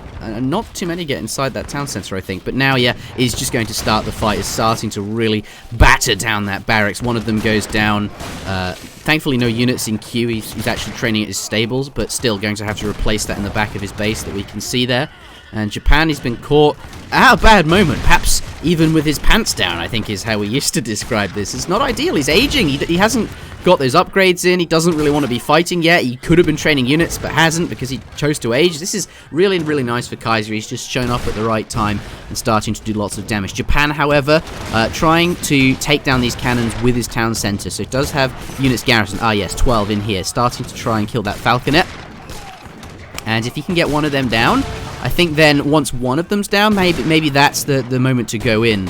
And also has a Disciplined Ashigaru coming as well. Where's his stable? He doesn't quite have the resources for Disciplined Naginata, but yeah, it does... Oh, it's nearly down. He doesn't quite want to fight yet. Okay, it is down. Now can he handle it? The thing is, though, there's just so many blue units here. We've got an absolute ton. 34 Musketeers and 26 Strelets as well. There's just a lot of stuff here. The army size is massive for Russia. There's 2 flaming arrows coming behind this for Japan. Probably going to be sending that to that daimyo in the back of the base, and that will give him sort of a range advantage, a way to poke at the infantry and the falconet from a safe distance. But I think the damage has been done. Kaiser looking like he's unpacking his cannon. Did get the nice. Gonna back out of here. Yeah, he did get the volley on the cannon. It goes down. The cannon is going to die. But I think the damage has been done. You know, Kaiser sort of killed like 10 Vils or so on this push and got a really nice trade with the army. Really made things uncomfortable for Hazza. And behind this, you know, he's got some Oprichniks coming in that are going to be sieging down the shrine super easily. That's a huge advantage that Russia does have in this matchup. Even going to be building a second TC on the left side of the map with his Explorer here just to try and get the economic advantage going. And there's some hidden ninja Vils here for Hazza that are just going to go down in full line of sight of the shrine. Yeah. Just going to be an easy pickup for Kaiser. So things are looking really, really, really good for Russia at this point. Some Nagi going to be trying to get some counter raids of their own. Try to claw his way back into this game the hard way. But things are going to be difficult for him from this point forward. He does have the flaming arrows, which is going to allow him to slow siege these blockhouses. But yeah, we'll see if he can somehow pull a miracle out of his hat and win a fight or get onto the map. Yeah, just to reiterate what you're saying there, so 59 villagers to Kaiserklein, just remember that number, up against now 44, so the result of that fight, a lot of villagers went down, a lot of damage was done, those falconets got a lot of work done, and now, so now he's economically far behind, especially with the extra TC, and we saw those villagers just die a moment ago, but the one thing he does have, as he's saying, is artillery. Whereas Russia, his cannons, they're gone now. So if he can, and look at that, God, cleaning up the barracks here. I'm actually, this is exactly what he needs. But still, I look at the size of the Russian army and think, not sure these can get too much work done. But I suppose Japanese units, they do have, I think all the upgrades are in now. No, and the daimyo's still around. Doesn't have Yumi attack, but does have the Japanese consulate, does have that other card in his deck. So these units, and Japanese units are quite expensive. So and Russian ones are really cheap. So I suppose this is. But still, look at how many there are. I'm just trying to find reasons to say yes, Japan is okay, well, but ultimately it looks sketchy. But still, he's running around doing lots of work. It's definitely going to be hard, especially with the Oprichnik sieging down the shrines in the back. Now he's going to have to be rebuilding shrines at home, not on hunts, which is going to be a lot worse. But he could pick up a lot of vills here, and as long as he doesn't lose his army... here we go, though. Strelit's going to be coming in. Musketeer is very out of position. This could actually be Hazza's opportunity, but I think the army is not quite large enough. And the Cossacks not going to be afraid of the Ashigaru there, just going to go straight on in. A few Nagi going to be coming in trying to reinforce getting on those Strelits, but at the end of the day, it looks like the army is going to be cleaned up. And Hazza's got nothing left behind this, and that's going to be the GG. That is the GG, and I think that's the outcome we were sort of looking at when... But still, sieging down those blockhouses in the center looked quite impressive, but ultimately I think Kaiserklein kept his cool, and as we can see here, was clearly able to have enough units and win the fight there. Prediction result is Kaiserklein, says Twitch. And I want to see how many points get issued. The chat, lots of GGs there. 181,000 chat points going to, by the looks of it, the only Baus and 41 others. Well done. Kaiser had a 58% chat thought he would win rate. And ultimately, I think the majority of people there being correct. Because indeed, 58% and Kaiserklein did win.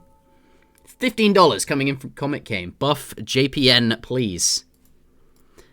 How do you feel about that, Mike? Buff Japan. I'm not sure. I don't know how good they are at the moment. They seem okay. Yeah, but haven't seen enough of them. All right. But yeah. Anyway, Hazza did a really good job of defending that game, but I mean, Kaiser just made sure that it was difficult for Hazza to think about getting his economy rolling, constantly keeping up the pressure, and then just sort of pulling back at the right times and controlling the shrines and getting his own tech leads with the boyars and fighting as soon as it comes in, and then aging up for the falconets at just the right time. So pretty solid play from him. Not super aggressive, but just really well controlled. Isn't that quite interesting? How even their economies are,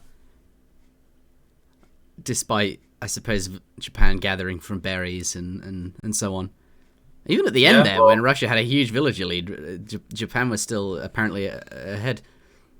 Anyway, Japan's got berries. Berries are bad, but Japan's always got it going for them. They never have to walk their vills. They're always gathering on those berries for the first 20 minutes of the game without moving, basically. And that does help close the gap between the berries and the hunts quite a bit. So that definitely contributes a bit there. And yeah, it's difficult to keep up with the Japanese eco, even if you're doing damage like that. But their units are really expensive, and they're really just not. They're not amazing until you get the upgrades in, and as long as you can prevent them from scaling in either economy or military or both, then you can usually punish that, as Kaiser did in this game. Let's get into the next one. The score is now 2-1. Is that right? That's right. I thought so. I'm loading up the next game. Have to restart my client.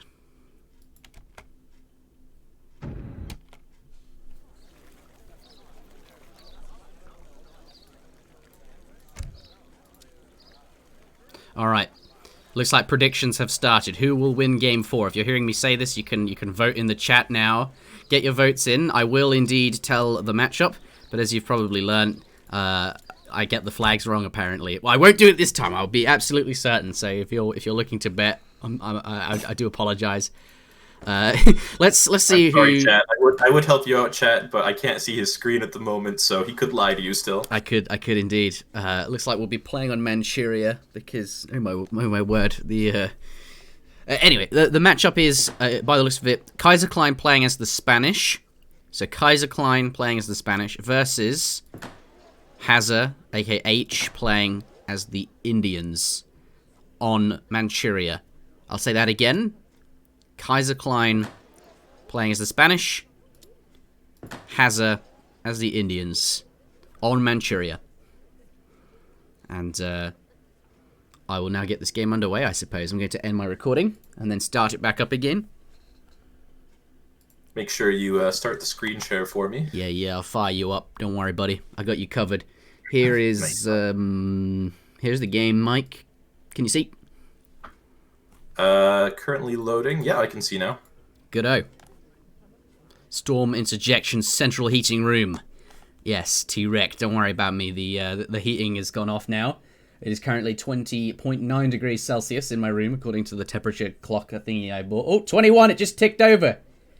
Which is approximately, well, exactly 1 degree warmer than I like it to be. I like it to be around 19.5 to 20 degrees Celsius. Anyway, enough of that. Let's get into the next game. It is about to begin. I've said what the matchup was, but I'll repeat it again once I start the recording for the benefit of those tuning in at the very start of the game or editing it on YouTube and so on. Let's get into this game 4. Score is 2-1. Okay, let's flip the overlay. Alright, ladies and gentlemen, let's get into this game number 4 in a best of 7 series between Kaiserklein and H. This is the grand finals of the Goodhouse Cup.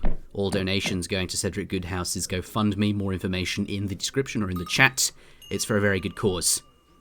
Spawning in the north of the map in the colour red, we do indeed have H, aka Hazza, playing as the Indians.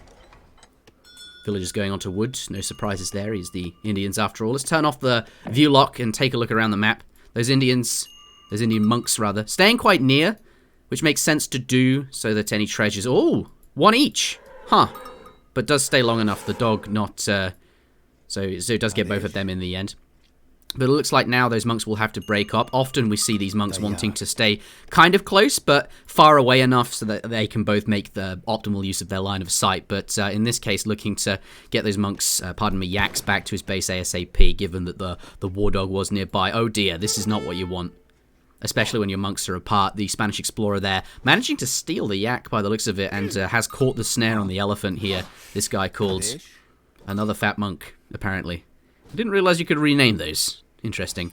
And, oh no, the war dog finding the other monk. This is really not good, Mike. Normally you want those elephants together, and if they are together, you can use them to sort of pull trick your way out of a situation like this. You can sort of group your elephants together, and then one will get a quick speed boost as he tries to catch up with the other elephant. But he's still managing to make use of the monk. They're getting two yaks, which is pretty handy. But it looks like Spain is going to get a lot of damage here, which is ultimately going to be a real pain in the buttocks, I suppose. Let's switch on over to the Spanish player, though. Here he is in the south of the map in the colour blue, as I said, playing as the Spanish there. 3 villagers now on the way. 100 wood on the floor, not useful. Oh, 20 wood left. So did gather some of it up. But I think he's had a really, really good start in Age 1. This is really nice. Yeah, it looks like he is actually ultimately going to pick up that monk. Hazza maybe could have used the axe to block, but maybe is a bit distracted, trying to prevent the war dog from stealing the other animals and then taking his treasure afterwards. So ultimately, the monk is going to go down, unfortunately for Hazza. And he's going to get quite a few yaks. And yeah, overall, I mean, the start is going to be pretty nice for Spain now that he has sort of free reign over this map, can kind of take whatever treasures he wants with that monk dead. But Hazza did get quite a few of the yaks, and can't be too unhappy about that, I think. Yeah, 7 yaks there. Only one? Only one? That's not very good, Hazza. Just the one yak there, though we did see in the Indian player, or even more, it does find another yak in the back of his base. And 15 coin and XP treasure there, going to pick that up with the 1 elephant. So it's still able to do some useful things with that elephant there. But yeah, I think there was a few good spots where the red player was able to pick up 2 yaks, since of course they do spawn in groups of 2, it seems, in some places on this map. So yeah, ultimately not too many to the Spanish player, despite having that explorer and the war dog to find them, but still did manage to pick up the elephant, as we said, and now has free reign over these treasures. A 90 wood treasure going to be really, really good for the Spanish player there, which he got, and is going to open with advanced trading post, actually. So 3 vills followed by ATP, which is perhaps not the... Well, it's only a 3 trading post map after all, so there's not too many sockets, though there is in the center of the map 2 Shaolin temples, which are actually quite reasonably placed. It means that since they're in the center of the map, any fighting might happen here, and ATP, I suppose, is a bit more valuable in that regard. And it's also worth pointing out that the Shaolin actually do have some pretty good units. We've got the Rattan Shield, which on this patch is tagged as...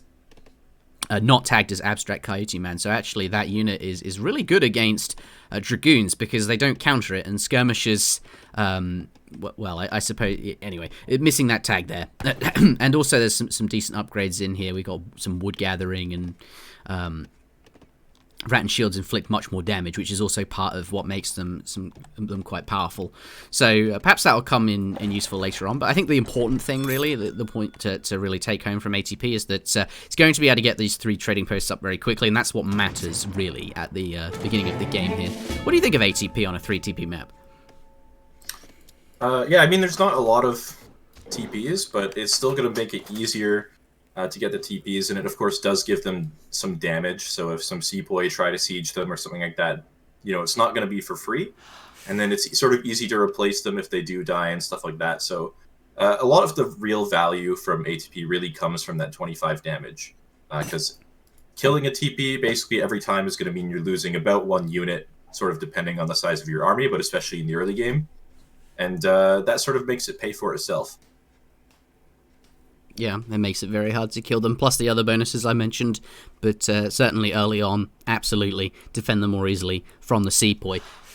Hazza, going up with the Agrafort in the center of the map here, next to a trapped construction team. These Mongols have 8 hand attack, so if Blue is diligent, he could walk his units by the Mongol riders here and cause the Agrafort to attack them. The area damage would then splash, and perhaps you have to be aware of that. And Hazza looks like he doesn't mind, and thinks maybe, okay, I'm probably going to get that treasure anyway, so if this Agrafort starts attacking, it's probably not a super big deal. A war hut or stable wagon is pretty good there, and that monk now picking up 40 wood. But ultimately, India now up to the next stage, and was sending 600 wood, but has elected to go foreign logging. We'll talk more about that in a moment. But Spain also up to the commerce age, and has been for at least 40 seconds. So much quicker than his opponent, 40 seconds ahead, and coin on the floor. So we'll be going up with the fast fortress by the looks of it. So 3 trading posts, 3 vills, ATP, 700 coin, going for a fast fortress, naked FF, versus what the Indian player is doing. So that makes sense. India was sending 600 wood, but elected to actually send the trickle instead. And I suppose when you know you're up against something a bit longer, like a fast fortress, that's a fine decision to make. Yeah, and look at Kaiser's base right now. Like, it's super defensive. The tower is sort of behind the town center and the gold mine, and the gold mine's pretty close to both the tower and the town center. So like, he's not worried at all about any kind of pressure coming in here. He'll be totally safe. And but Hazza, as you already mentioned, not really going to be going for a lot of heavy early pressure. Just going to be training a couple sepoys, picking up some treasures, and then getting his economy rolling behind it. Here we go. Maybe he will walk that explorer past the Mongols. That could really cause a few problems. Oh, here we go. Will he do it? Oh, he's not in range. Not in range. But ultimately does walk past the Agra fort and does, I suppose, see that there were 5 sepoy there. Didn't glimpse any other army, so we'll know that there's no too many units here. 5 more popping out, and that's what he's going to need. Can't really go up against these trading posts with fewer than that. So those sepoy now making their way over, and does have these 2 elephants as well, which maybe he'll use to tank the damage. No, the sepoy is going to do that. Let's switch on over to Kaiserklein, pardon me, Hazza, and see what is in store. Blanket filters now coming in. Let's take a look at his upgrades. Has civil servants. Does he? Oh yes, it's at the end there. Oh. Every time I click the thing, but when I click off, you can see it very briefly and before it. So, but no imperial bureaucracy just yet. But ultimately, still age 2. Consulate Ottoman does just get those villagers in and sent the trickle first. So looking to be economic here, whilst training enough units from his forward Agra fort to contest these trading posts. I wonder how much damage he can get done though. Stagecoach now just coming in, and will ultimately lose this. The muskets here trying to just be saving that, trying to keep it up, but definitely not looking to engage. Kaiserklein though does make it to the fortress age. It's 7 minutes 30, which is right on time. I think he'll be happy with that time. And now did actually squeeze 5 villagers out, so he's kind of 2 shipments behind because of sending ATP and 5 vills. So not going to be the most powerful fast fortress in terms of just sheer unit mass early on, but has a decent economy because of all these economic options he's been sending. Though having said that, this trading post is now being built. Do you think India has time to get another one before the Spanish start to come, or is it not worth going for that? I like the decision to get one. Since Stagecoach has been researched, but I don't know if he can get another. Yeah, I think going for another would be a pretty big commitment, considering he'd have to go all the way back sort of to the edge of the map on his side, or onto Kaiser's side. On Kaiser's side, that could lead to him being caught. On his side, that could lead to him being sort of out of position to defend his Agra fort. So it's like instead he's just going to pick up that stable treasure, sort of keep his army centralized. And it doesn't look like he's going to be going for an age up himself. I did get that stable wagon in the end. Anyway, go on. Yeah, he's just going to continue creating units, and maybe Kaiser is going to expect him to be going for an age up, and maybe Hazza can catch him off guard then and just overwhelm him with just a mass of units and maybe catch the Falcons. Yeah. We'll have to see. 4 Sowars coming in as well, and has nearly got the XP necessary for the Garden Hussars at the consulate there, so certainly looking to just get a big perhaps timing of units not aging, as you say. We'll switch over to Kaiserklein and see what he makes of it. Let's turn the fog of war on. So he doesn't see anything just yet. There's no forward units to scout. Looks like the first thing on his agenda, now that he's in the Fortress Age, is to recapture the trading post route. He does have ATP, so it'll be very cheap to rebuild. And he's got a lot of siege now that those cannons are here. But doing this does delay him a bit. If India were aging, well, that would be ideal, because he's got the time that it would take for this trading post to go down. But that's not what he's doing. Let's see what his response to this is. Elephants around the side there. A couple of Sowars. 8 Sowars. Nice. And then so lots of units sort of flanking. He's got a good surround and vision. Perhaps can all collapse in one moment. But actually Kaiserklein, yeah, I wonder like what happens here, because India's been massing. Maybe this is the best opportunity he has to get those Falcons now before more Spanish units arrive. Remember, ATP and the cannons were sent, so it's not like lots of and the villagers were sent. So it's not like lots of unit shipments are going to be coming. The cannons, the elephants have eyes on them. So whilst it's still early days and not too many shipments and units have been trained and he's sort of weaker because of having sent those 2 economic shipments, maybe there's a good time to try and kill those cannons, and that would really secure a good position for him. Not too much damage on those cannons, but look, the Garden Hussars, the Rod's in a good spot to stop them there. And the Rod's now coming forward because they were lured away by those three. But 2 coming back in.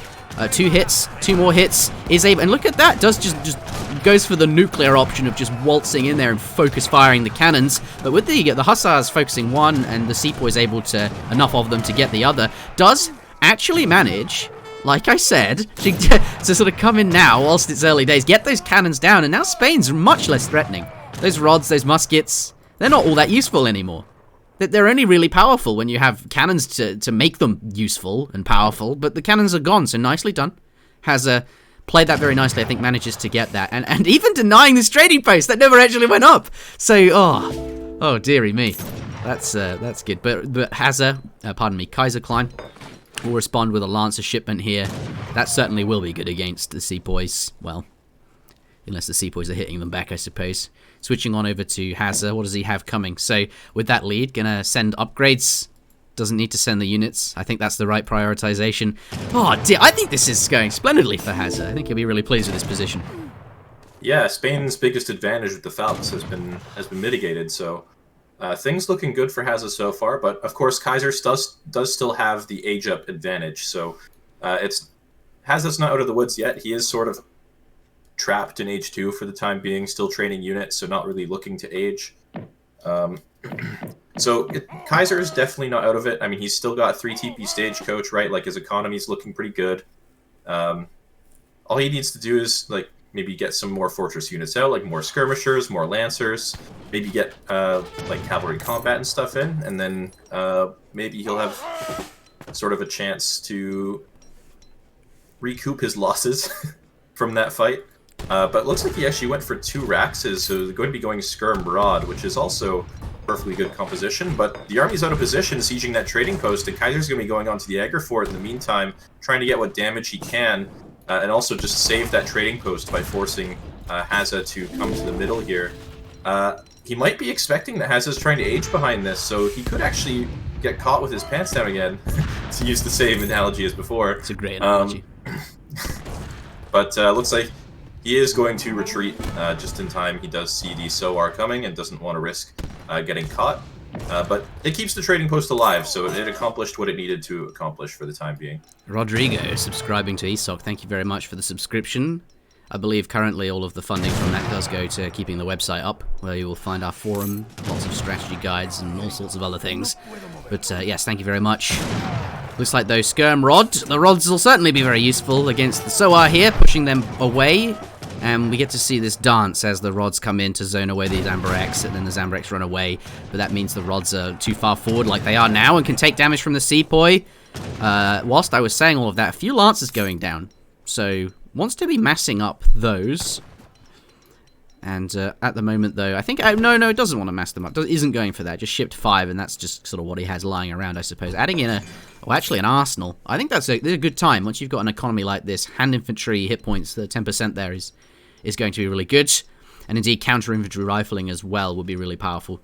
I think it's really good to see how now, like, if you consider the RE patch, we never really saw upgrades or arsenals, especially in 1v1, certainly early on. I suppose the upgrades were much more expensive there, though. But yeah, counter-infantry rifling is going to be really useful against those Sepoy, and indeed the other upgrade had the hand infantry one that I mentioned as well. But Rodelero, Archaic Infantry Combat now coming in.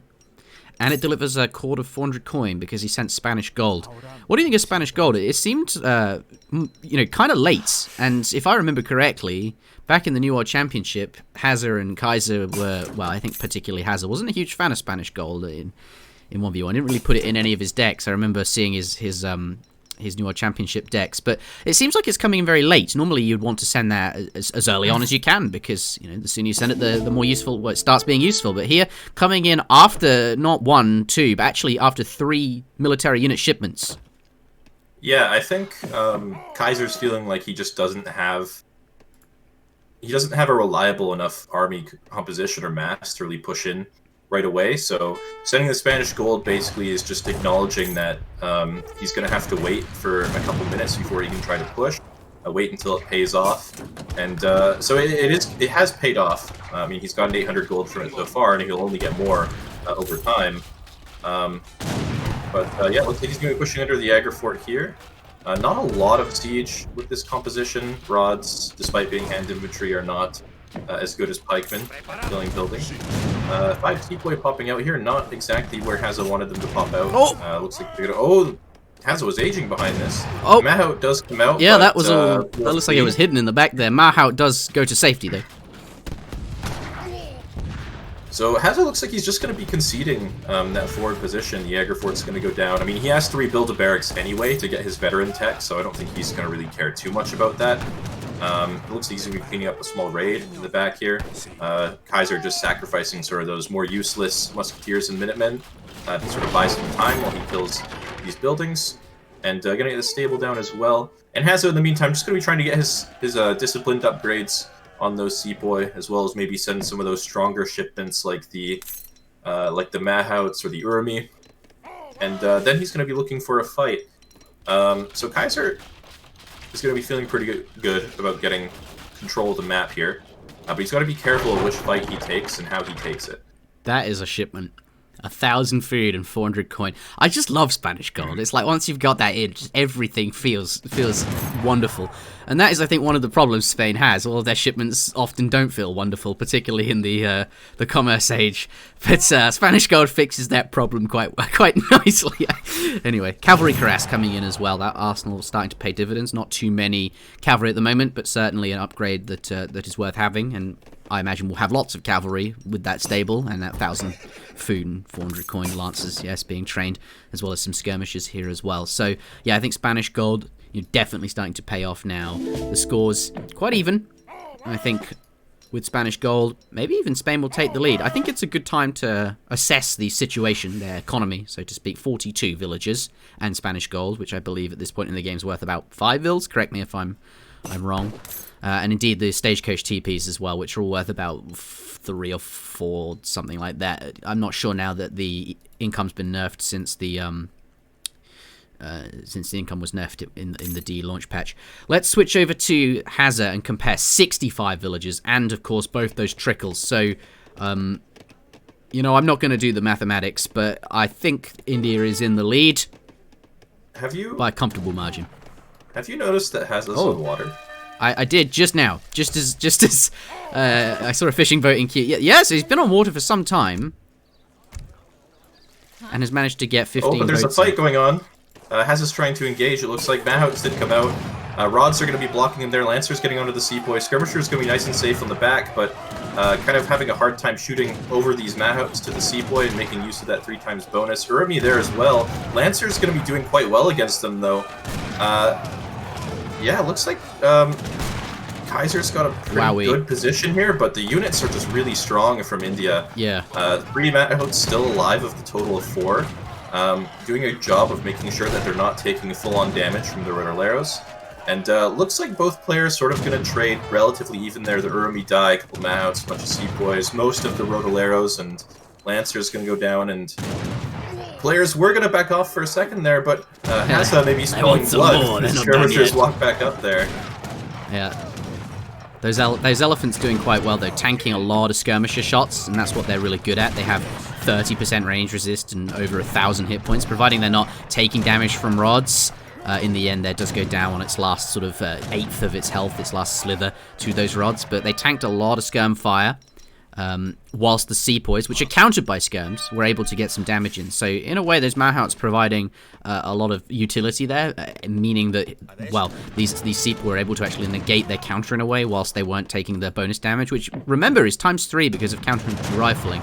So, really nice use of them, but now has to get back. Has no more cavalry left, but does have 2 elephants in queue at the 3, and should be able to get 5 out there, given the size of his economy. He's now got 2nd town centre down, or is going down, and indeed has got quite a lot of fishing boats on. So, he's going to be able to train a lot of units. And I think as long as these Sepoy are safe, which they are at the moment because their skirmishers have not pursued, and they wouldn't want to in his base, I think he'll be okay. I think he'll be safe enough to get those Mahouts out, get something to complement the Sepoy, and then indeed this powerful economy will start winning the game for him. Really quite in the lead now in terms of economy. Minutemen going to be called. They're going to go for the snare here. Looks like they're not quite going to get on top of the skirms right away. But this positioning is going to be awkward for Kaiser on the coastline. He's not going to have a lot of space to kite. At the same time, though, it is a bit of a choke point. The Mahout's going to struggle to really get on top of the units as well. And the Sepoy sort of lagging behind. Looks like Kaiser will be able to get out of here just fine. Yeah, it looks like he's trying to back out of that for sure. Yeah, Hazza's still pursuing though. He's got sort of the larger army, and the rods really don't do a good job of dissuading these Mahouts from continuing to press forward with the Sepoys behind them. Vill's forced to run off of this hunt. This is a really good position for Hazza, forcing those Vills back. Yeah, And is able to Mahout finally going to come back. Sorry, continue. Is able to kite far enough back that the Sepoy can't really do very much, and those Mahouts are constantly pressing forward. If I think, like, just compositionally speaking, these skirmishes will be so powerful against those Sepoy, although there are a lot of them, and it's really just the Mahouts that are enabling the Sepoy to do very much here. Having to keep on top of his rod mess there. Let's switch back. Do you think that's yeah? Where does this game go then? I think H is just in the lead in terms of economy, so all he needs to do is sit tight and not lose, and I think he wins. Yeah, he's starting to add in Gurkha now as well. He's sort of recognized that there's a lot of Musks. The Sepoy have been strong up till now because of the Urmi and the Mahouts, but the longer this continues and Kaiser's anti-cav mass grows, the sort of less useful these Sepoy are going to become, with that front line sort of being less reliable. So Gurkha's going to be coming in, and that'll give him sort of a way to answer the skirmishers, but it will take some time for him to actually get a decent mass out. But yeah, I mean, things are looking rough for Kaiser at this point. The entire water is there. No, Kaiser actually constructing a dock, though. He's seen the fishing boats while he was on the coast, so he's going to be looking to contest that himself. But yeah, the Indian army going to be coming in once again. Mahouts, a few more added. Going to be getting on top of the army again. And Kaiser, you can see he's really not able to continue kiting back and shoot over at the Sepoy at the same time. Just because his units have to walk so far away and the Mahouts are so close that he just can't really afford to walk towards the Sepoy enough. But a lot of these Mahouts low HP, doing a good job of kiting this back so far. Yeah, if he can get oh god, the area damage, if he can get rid of these Mahouts, then the skirms are going to do so well. They have really, really high multipliers at the moment, but those Mahouts just being used so effectively to kite. And then we've seen this happen. This is the third time now. He runs out of elephants and then retreats, but still battering, forcing him across the map back. These trades have actually been pretty good for Kaiser in terms of resources. I think like those Mahouts are really expensive, but like Hazza doesn't care. His economy is just really strong, and in the meantime, he's been cleaning up these teepees with these petards that he got from the British consulate. And like as long as he keeps trading, even if they're bad trades, he's going to end up winning in the end. But yeah, that dock Kaiser constructed, training a caravel, going to be forcing a response from Hazza. Looks like he's going to be shipping a frigate and training a frigate, so don't think that he'll be too concerned about that. Yeah, 2 frigates will definitely have. It is a big investment though that he has to make to defend that, and so that's a small win for Kaiser. I mean, he's never going to be getting back onto the water, but I mean, he spent 200 wood on the dock and 400 resources on the caravel, and Hazza's invested 2,000 resources in defending it. So it's still a bit of a win, and he killed some fishing boats. I think he got the lock on and like shot from like 50 range. That was impressive. But yeah, that caravel is not long for this world. But as you said, I think forcing 2 frigates out of your opponent is not. I wouldn't call that a bad outcome. Yeah, although training the second caravel might be a bit of a mistake, but still gonna be a win overall. Like, if he'd cancelled it a moment sooner, that would have been ideal. It's trying to get it away now, but yeah, as you said, perhaps the second caravel not as useful. Oh, looks like that's gonna be that then. Yeah, just resigning, not even gonna go for the fight.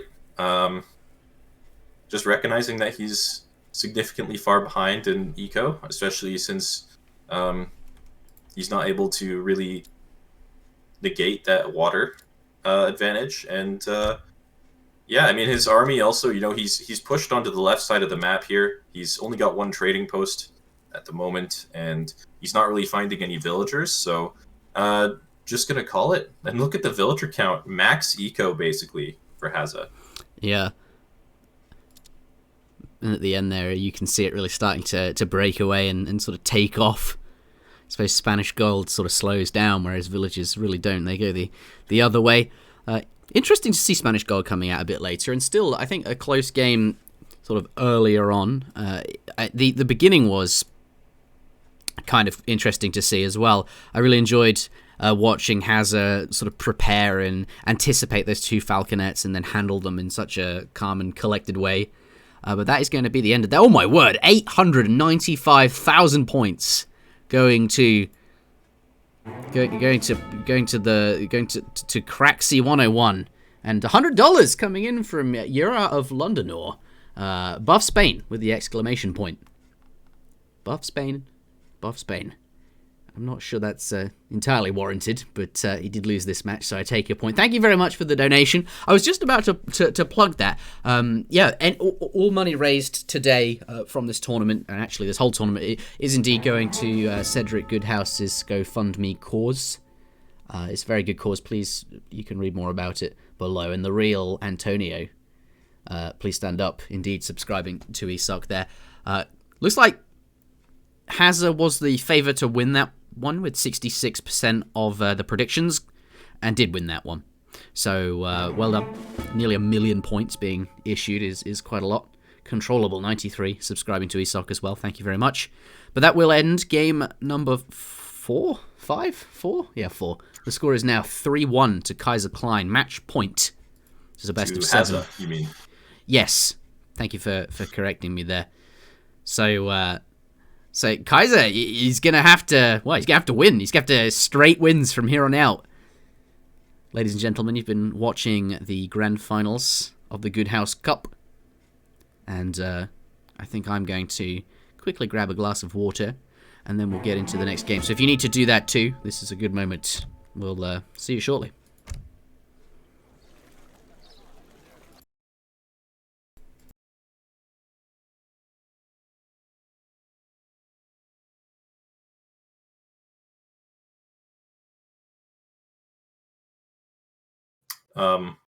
Wait, can they hear me right now?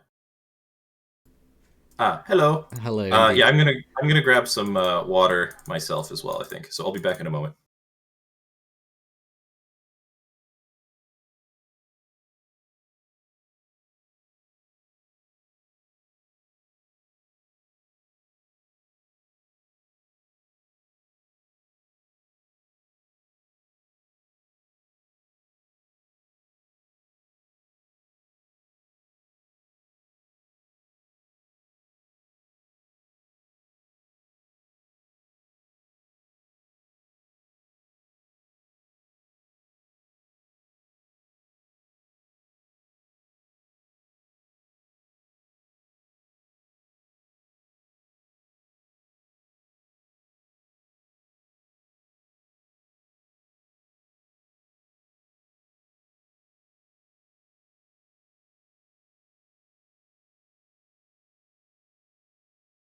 Alright, I'm back. And it looks like the predictions have begun quickly in Interjection. Tell the chat what the matchup will be. I will do that now. Oh, I better turn the... You didn't see anything. It's all in this folder. They're all in this folder. So it's match point, but I'm going to show you what's in that folder.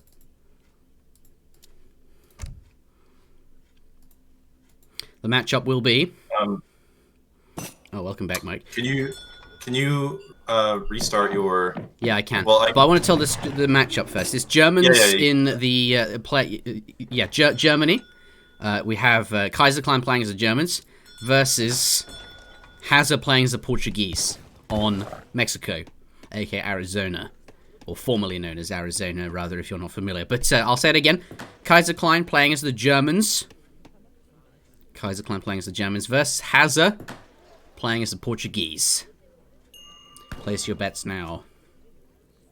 Indeed. All right, let's fire up the stream share then for Mike and we'll get into it. I don't think I restarted my game actually, so I should do that.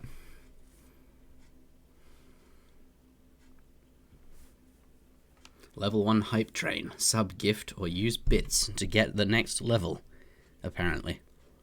94%. Can you quickly read my Discord message as well?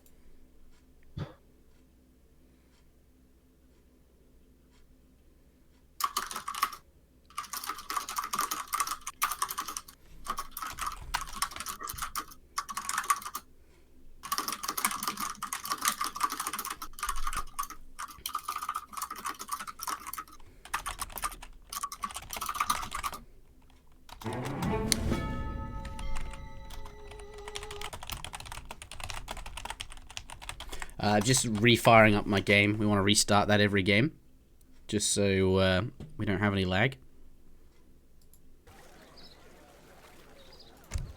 And I need to fire up my screen share so that Mike can see what's going on.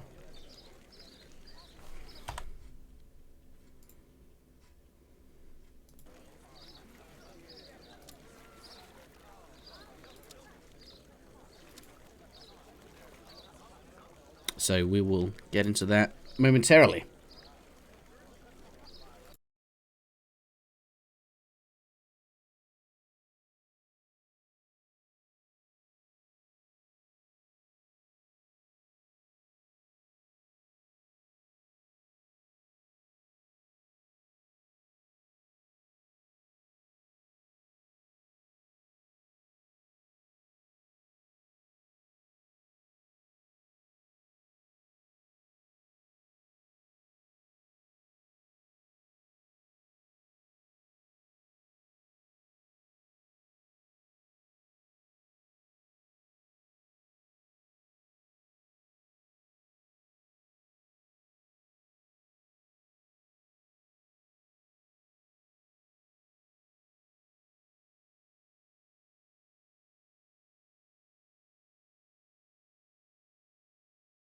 Alright, everybody, give us a moment. We're just sorting out some technical issues, and then we'll resume.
Alright, ladies and gentlemen, we are back. Spawning in the south of the map, in the colour blue, we do indeed have Kaiserklein playing as the Germans. This is game number 5 in a best of 7 series. The score is currently 3-1 on match point here. So Kaiserklein will have to win every game going forwards.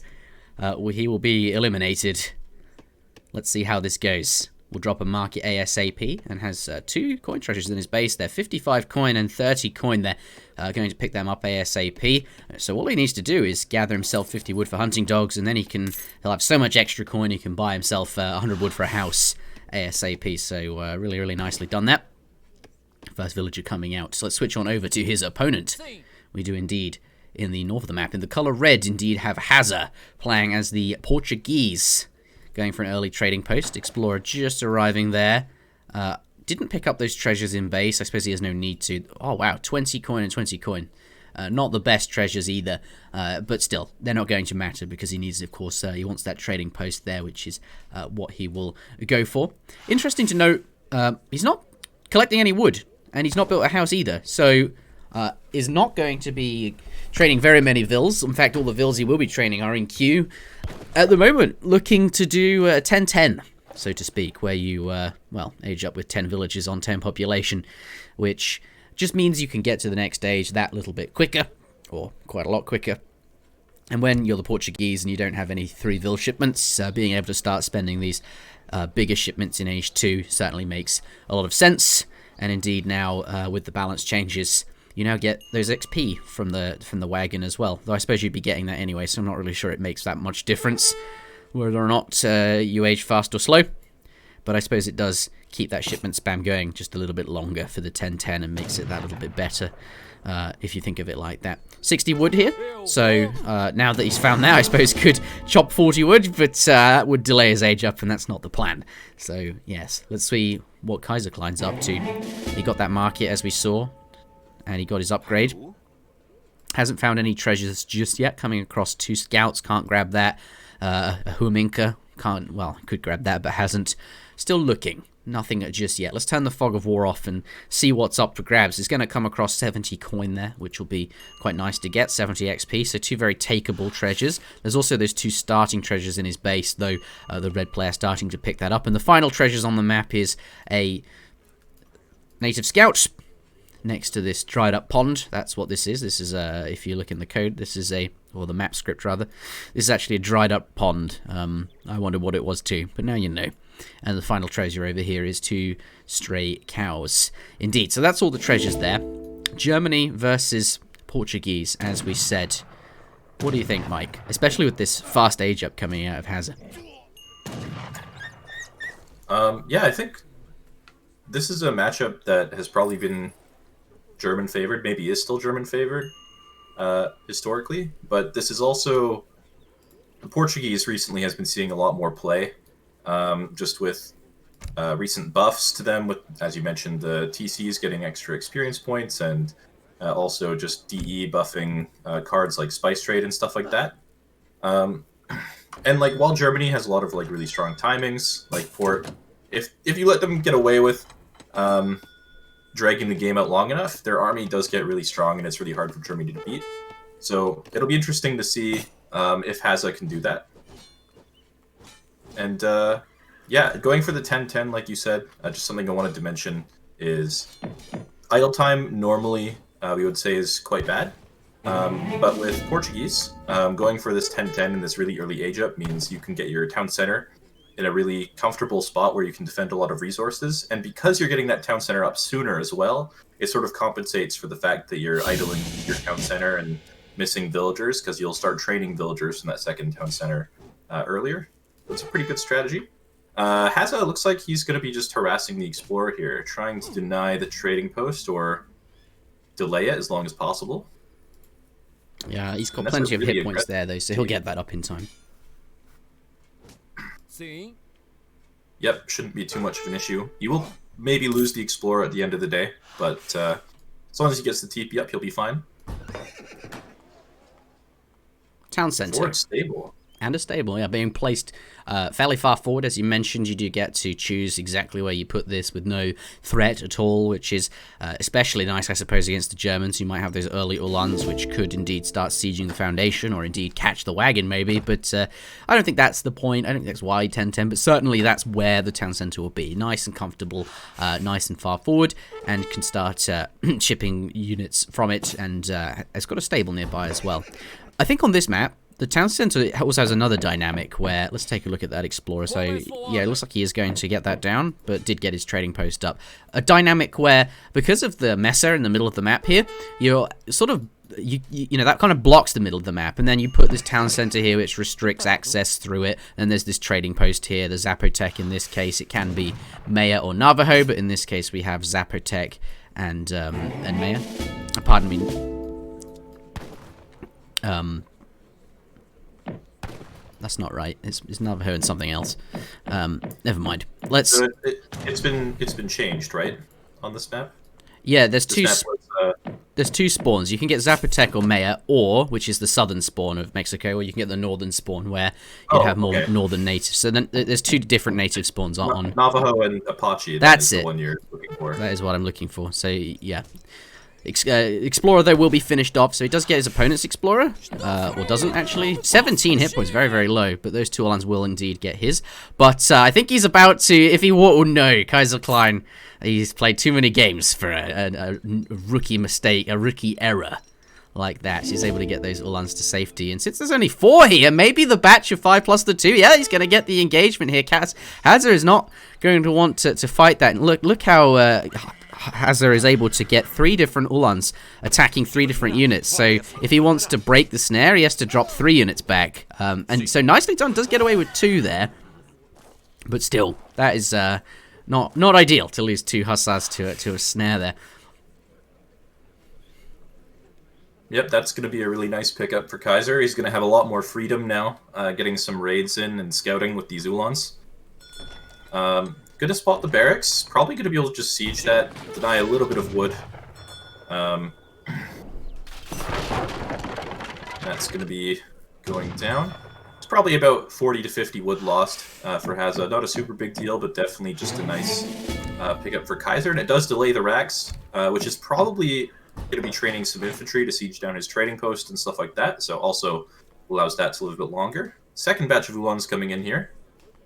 Just going to be sticking around this town center for now. Looks like maybe he was looking to deny this barracks again, but going to be hard to get on top of that this time. Pikemen in queue. Yeah, again, those probably aren't going to be used to siege the trading post, but they'll be good against the Uhlans as well. Indeed. There's a lot of Uhlans there. Muskets on the way, and as you said, the pikemen as well. Let's switch back to Kaiserklein here.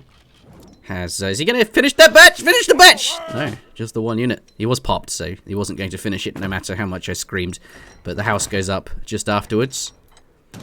And this, I suppose, does mean that until he can spend those resources down, Port is a bit further ahead, or isn't as far behind, rather, on military units here, which is kind of ideal. It means he might be able to defend that trading post. If it's couple vills out of position there, though. Yeah, and be able to come in and do some raiding as well, without being as threatened.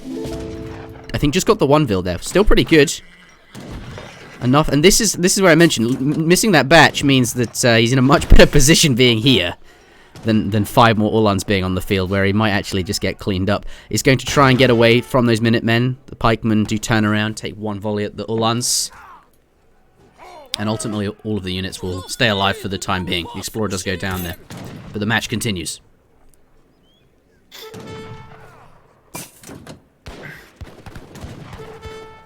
Couple of muskets out of position. Not going to be picked up, though. Kaiser too distracted, trying to micro the Minutemen at the bottom here. Raid going to be here. Don't think it's killed any villagers. Oh, very close. Got very low HP Vil, but ultimately, yeah. And now Hazza going to pull the musks. Pull them. Come on. No. Well, they're only Minutemen. They're on 1 HP. These Minutemen managing to do quite a lot, actually. But either way, they do give eyes to the red units here. He knows where these are, and as a result of that, these Uhlans now going to come out and start sieging down the trading post. He knows the red units are over here, so nothing really he can do, and his villagers are safe at home as well. Taking a look at the hunt, still one herd here, so not too many deer left, or pronghorn. There is a bison herd a bit further north, but it looks like there's a lot of red vills there, and yeah, look, Hazza going to start herding them towards his town center. So this TC on this side of the mesa is really, really nice. It's able to limit the food supply, and it means Kaiserklein is going to have to figure out and push out something like that. Lots of Uhlans coming in. Quite there's a small number of pikemen. Doppelsodners, though, that's going to clean it up. Is he going to slice? And 3 Uhlans. I think, yeah, he's going to let those infantry that are slow, just going to sacrifice them, or he knows they're not able to be defended, and instead will get away with the hussars. So, nice pickup from Blue.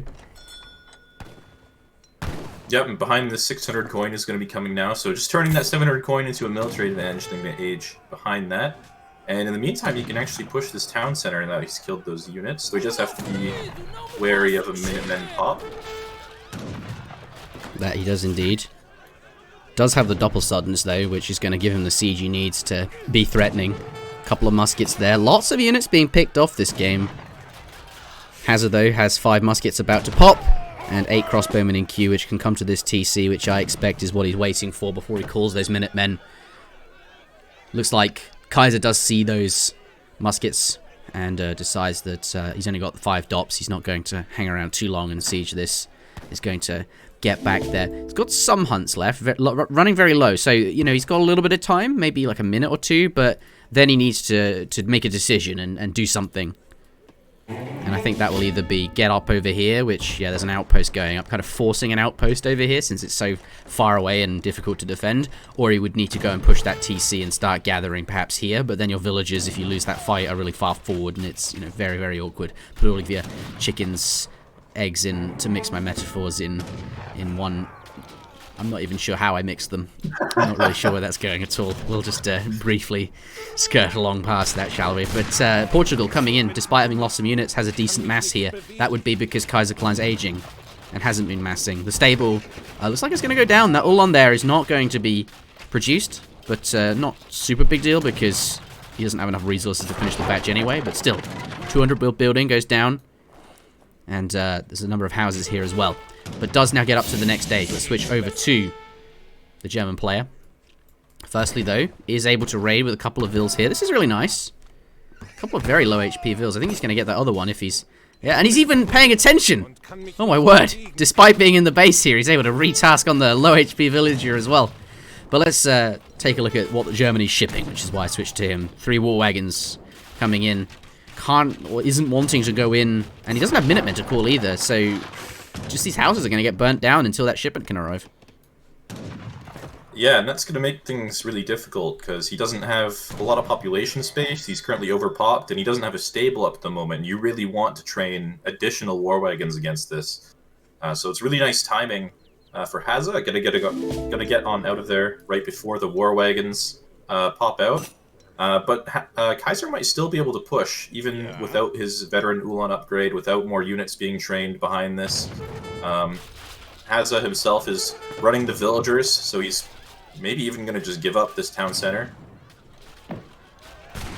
Yeah, it looks like it's certainly going to go down. He's aging, not in this TC though. He's going to call the Minutemen before it goes down though. Worth doing, and has his units nearby. So, one final stand there. If he can kill off a decent number of those Doppelsodners, might be able to keep the TC alive. It does need a bit of wood to repair it. Doesn't have any wood, but maybe he can purchase some at his market over here and get that repair going. It looks like it will cost about, what, like 200 wood to 300 wood maybe? I think it's cost, well, whatever. But still, repairing it would be very useful. And is able to keep it up, so didn't lose it in the end. He's able to get to the Fortress Age. Has a shipment available right now. Does lose a couple of Uhlans there. Hussars, rather. Okay, Dragoons in queue. And shipping 5 Dragoons as well.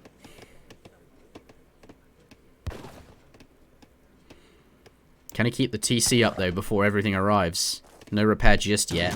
I'm not sure he can get everything together. Get those units he's training and that shipment and these units here, which are a bit far away from that TC. I don't think he can save it, Mike.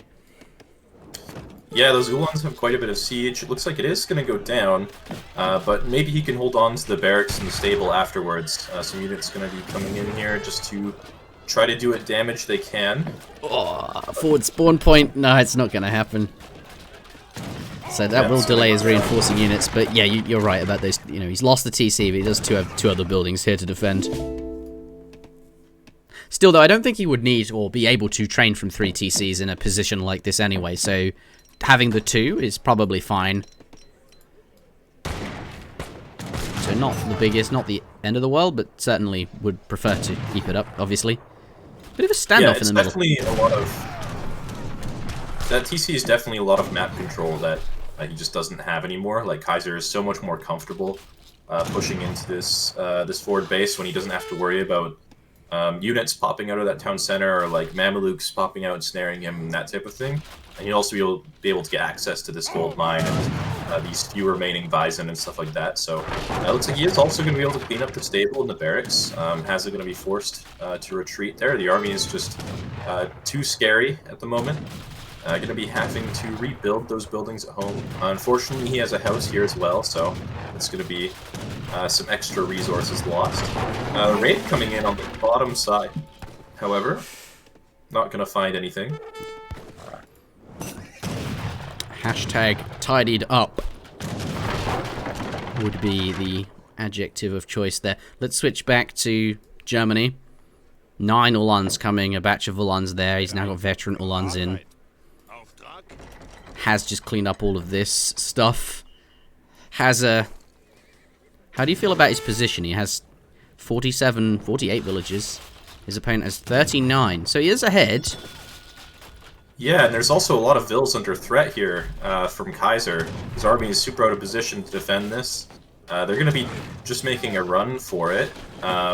Maybe trying to buy time for that tower. He's got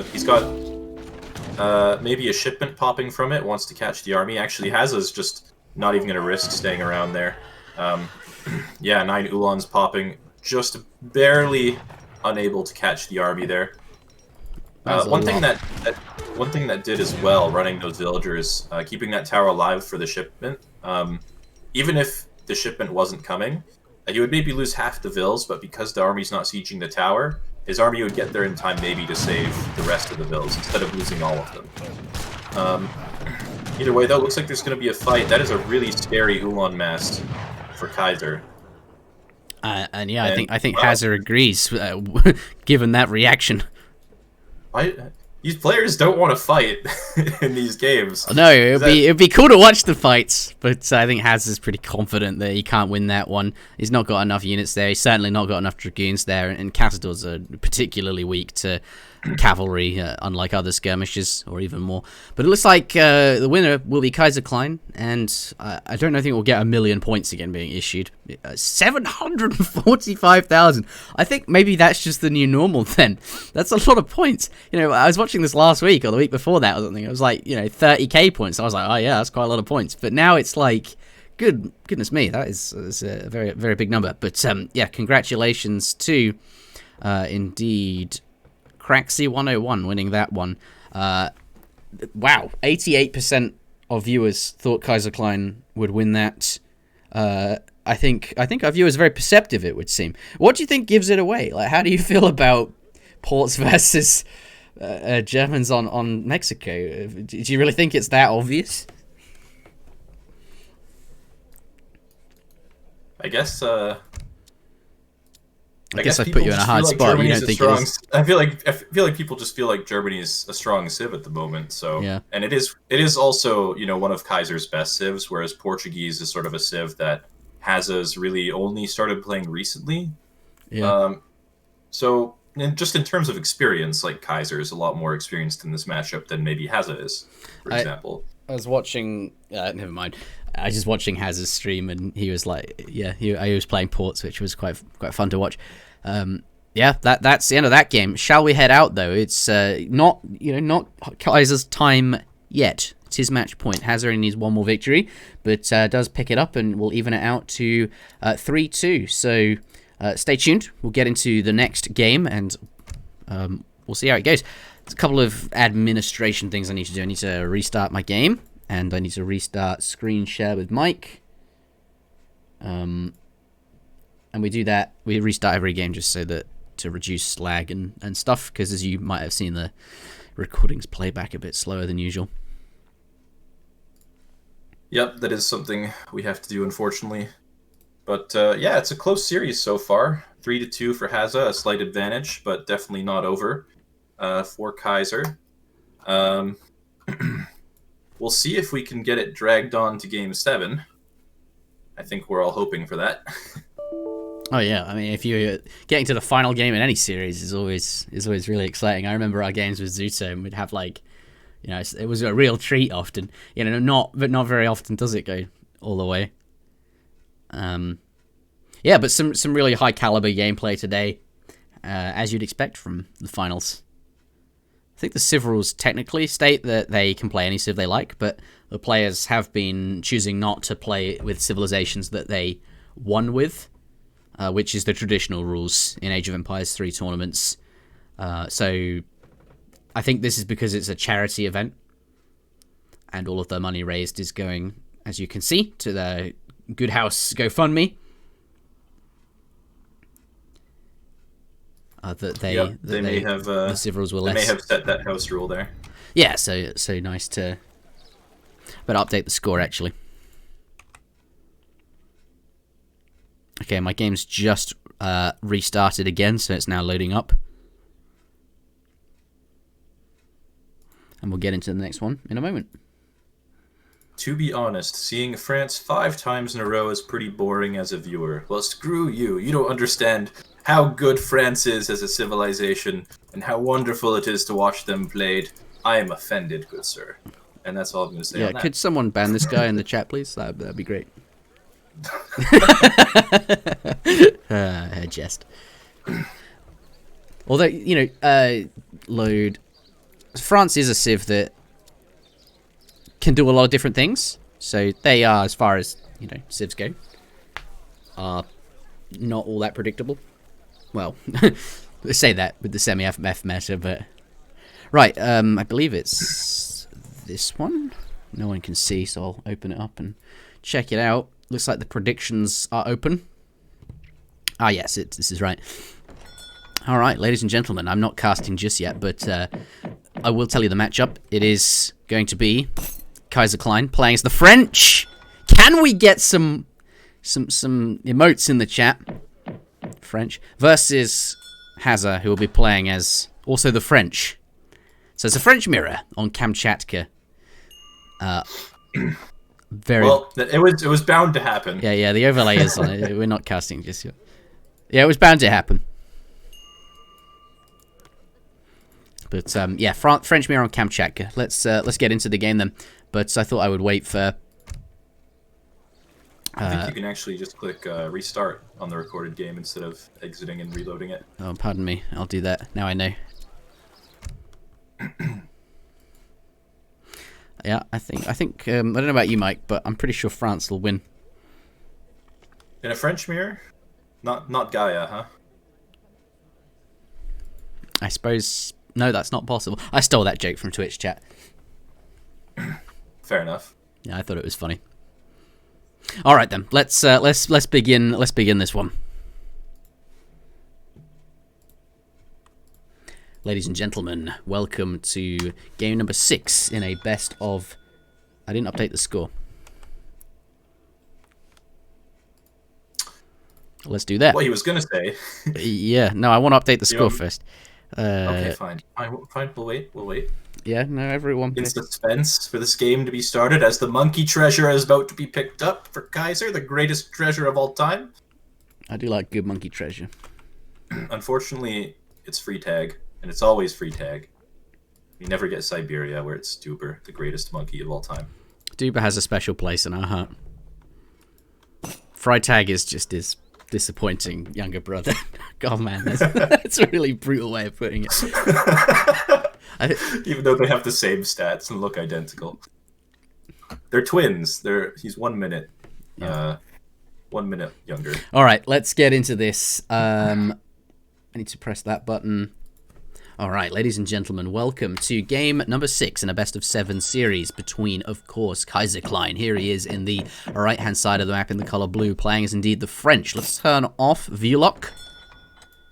It's a 200 wood start. I don't need to say that anymore. It's the same start every game now. Doesn't change.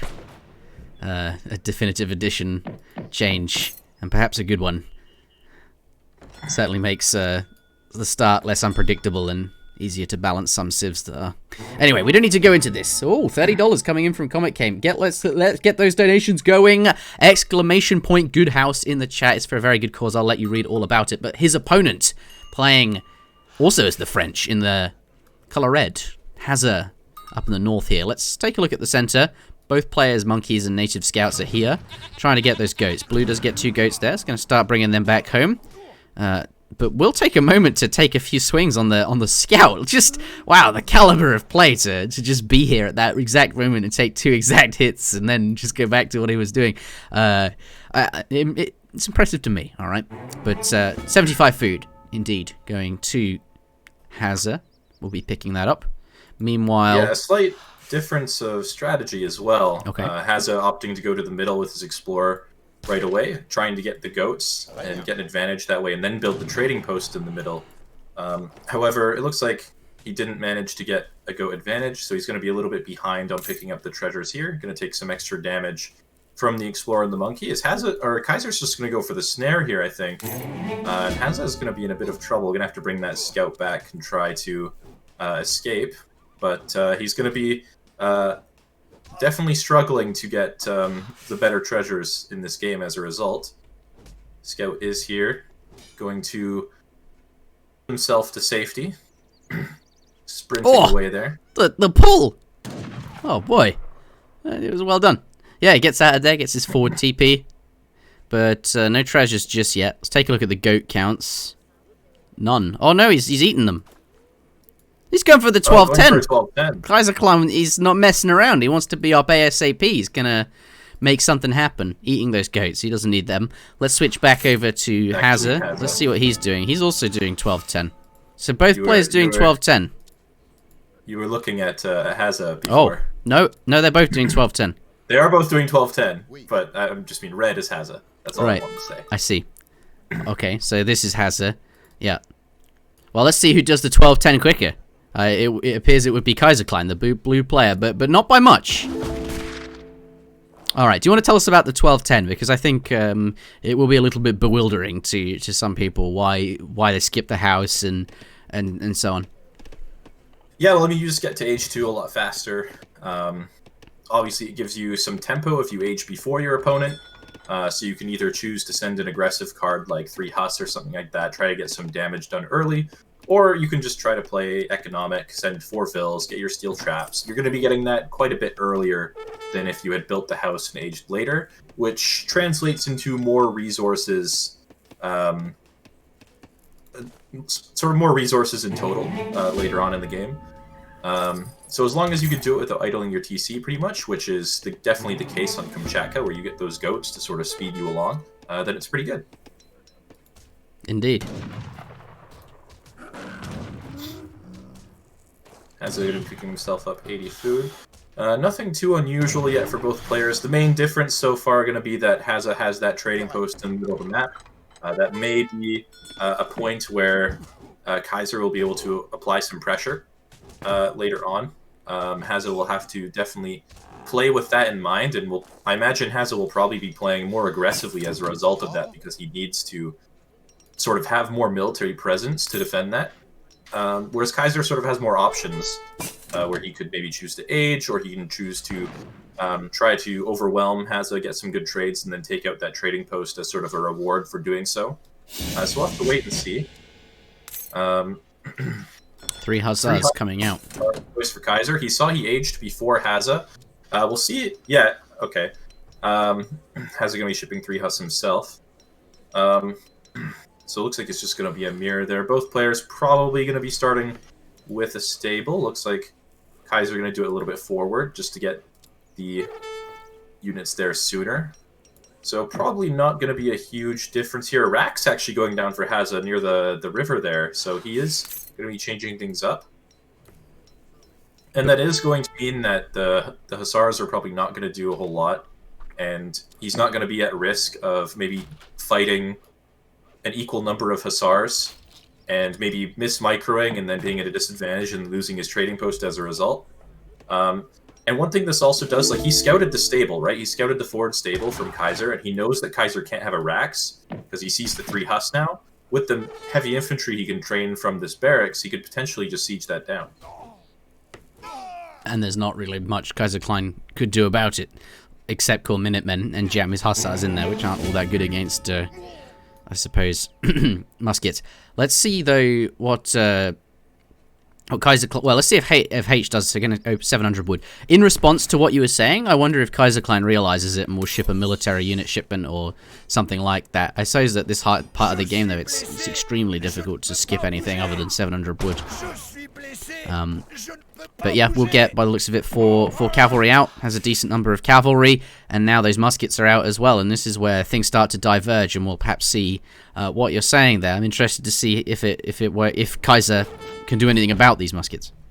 Mind you, the one advantage of cavalry early on is that they sort of train faster because you can train 200 resource units from a stable, and they train much. So in the time it would take you to get 5 Hussars out, it would take you a lot longer to get 10 muskets out. So I guess Kaiser can defend for the time being, but now that there's only 3, but now they're out, yeah, it's harder to. Yeah, it looks like he might just give up that stable for the time being. He's going to just go for a raid instead. Like, all the units are here on the stable rather than defending the base, so he has an opportunity to get some damage done here, and the Hunts are not that close to the town center. Hazza's not done the greatest job of hurting this, so these vills are very exposed. And they're all gonna have to idle all of those. Yeah. So, yeah, the stable might go down, but it's not going to be a super big deal for Kaiser. I don't think he's going to be too upset about that. And training some pikemen as well. I suppose in a situation like this, they move quite quickly. They're very, very good at defending. Your villages are a bit sort of far away, as you pointed out. So those 5 muskets, 2 CDBs going down. Those 5 pikes are needed, but they're not going home. They're heading forward. Maybe, what do you think he does here? Is he just going to press on? He's training. No, the pikes will go back there. I thought for a moment he thought, oh no, I lost 2 vills. I'm just going to send everything at him and siege his stuff down with lots of pikes. Yeah, it looks like with his hunt too far away, he has to bring them back, which is unfortunate for him because Kaiser doesn't have any military building up here. Like, there's actually a lot of opportunity to do some damage here. But the Minutemen are going to be popping out less units here than Hazza would like, so he's going to be losing the Hussars there, forced to just retreat with the muskets. And it's going to be a good trade overall for Kaiser. And so, yeah, things are looking good for Kaiser at the moment. Oh my word. Thanks, and that's not good. It's so not good that Hazza does not even want to play anymore. He is ahead. He's on 3-2, so 3-3, but a very quick game. I think a well fought for lead just ebbing away as Kaiser just picks up these quick games. Yeah, he played this one well. He got a lot of practice last week against Samwise, playing 3 French mirrors, so he knows what to do now. Has maybe a little bit less experienced, hasn't played as many French mirrors against Samwise. So yeah, that ties up the series. It's 3-3. We're going to be going into Game 7. Yeah, absolutely. 3-3. This is fun. Yeah, if I'm starting to sound a bit tired, it's because I am a bit tired. I've been at my desk all day, and now I'm casting. So, if I'm starting to zone out a bit, that would be why. It's been a long one, but I'm very pleased to be here. I mean, how can I say no to casting Hazza and Kaiser in the grand finals? And it's definitely for a very good cause. But yeah, we're gonna get into Game 7. I don't want to spend really any more time talking about this one because what can you say? It's a quick 7-minute game. I will, however, restart my stream. My game. The stream will stay up so that we make sure it doesn't lag and Mike can watch it and we can all of that good stuff. So stay tuned. The score is 3-3. I will update it right now. There we go. And so far we've raised $1,722.57 out of 2,000 is the target. indeed, for our chosen cause. Exclamation point Goodhouse in the chat. So I think over the course of this tournament, we've done a pretty good job. That's looking pretty healthy progress on that map. The next map will be Florida. So Florida appearing again for the second time. And oh yeah, I guess you guys want to know what to predict. All right. Let me open up the game. I'll tell you what the matchup is. This time I won't tell you the wrong civs.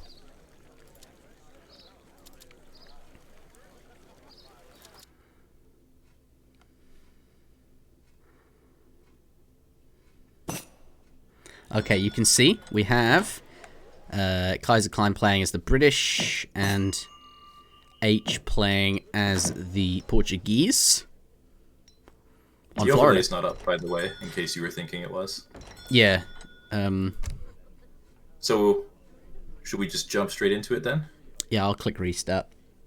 Okay. Can you start the screen share for me? Yeah, that would make sense, wouldn't it?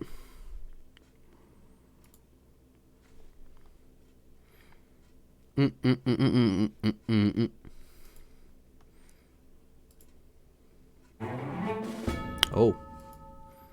I hear a dono coming in. Robbo Burrow has just subscribed to ESOC. He's upstairs. He actually is upstairs. Thank you very much, Robo. Let's begin this one then. Press the restart button.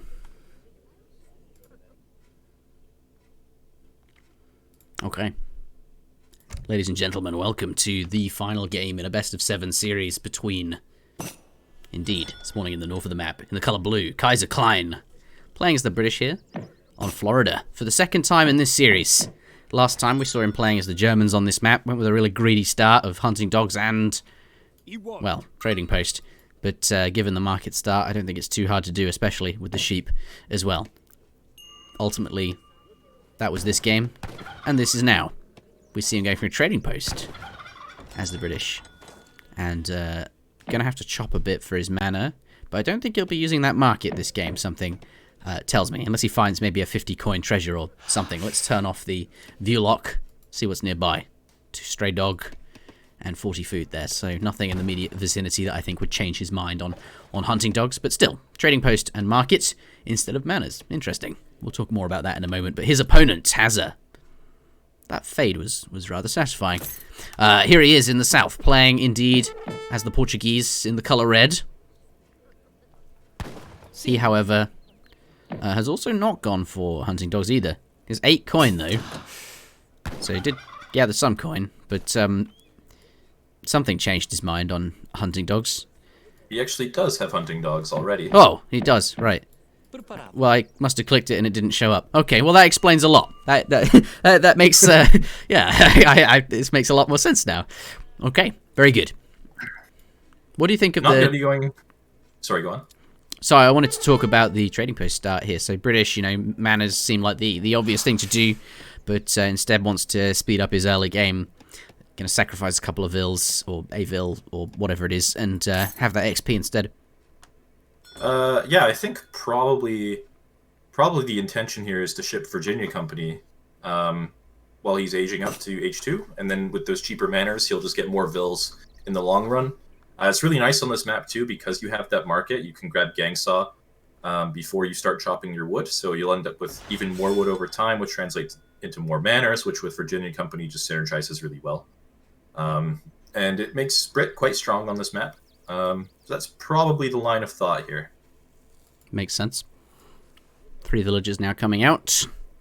And did find 40 coin, but was not able to spend it. No, he did. He got hunting dogs. I think there's a delay. You click it and it didn't show for... So it did manage to get hunting dogs. He found 90 coin treasure and was able to get that. So really nice start from British overall. And now 100 coin here as well. Oh, wow. You can actually... that brings him up to 140 coin. Buy 100 wood there. I wonder if it's worth chopping 35 wood or something for a mana. Probably not at this point. Probably going to wait until he starts aging. Maybe wait till Virginia Company comes in. Makes sense, yeah. Getting that hunting dogs looks like it slowed him down a little bit, so he's going to be adding an extra vill Aging a little bit late. He'll be starting that gang saw early though, so that will come in before he ages up, although he could cancel that if he needs the food to finish his age up. And yeah, Virginia Company on the way now, so he is going to be trying to match the port boom, which could be on water, with a manor boom. Yep, Virginia Company will do that. Might actually have to cancel Gangsaw. I think he keeps it, but does get ultimately up pretty much on time. Going up with the governor there for an outpost and 200 coin. Now all the villagers switch to wood, and we'll switch back and see how many manors he can put down in just a moment. But Portuguese, his opponent, going up on not a 10-10 this game. We'll be training some villagers. And indeed, we'll... I think I missed a donation. So now that you can hear the the home city sounds, sometimes you miss them. But yeah, he'll be going with the quartermaster, 400 wood. Has 7 villagers of food, 5 on coin.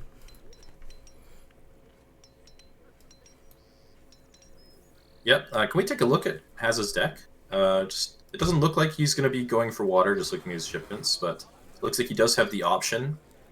So yeah, economic theory is the choice here, which is interesting because I think normally you would see Portuguese players go schooners on this map.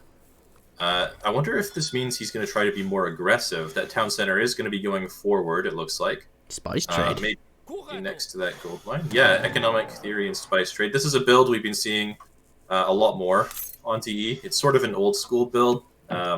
Back in the old Age Sanctuary fan patch days, this was a build that Portuguese went for a lot. And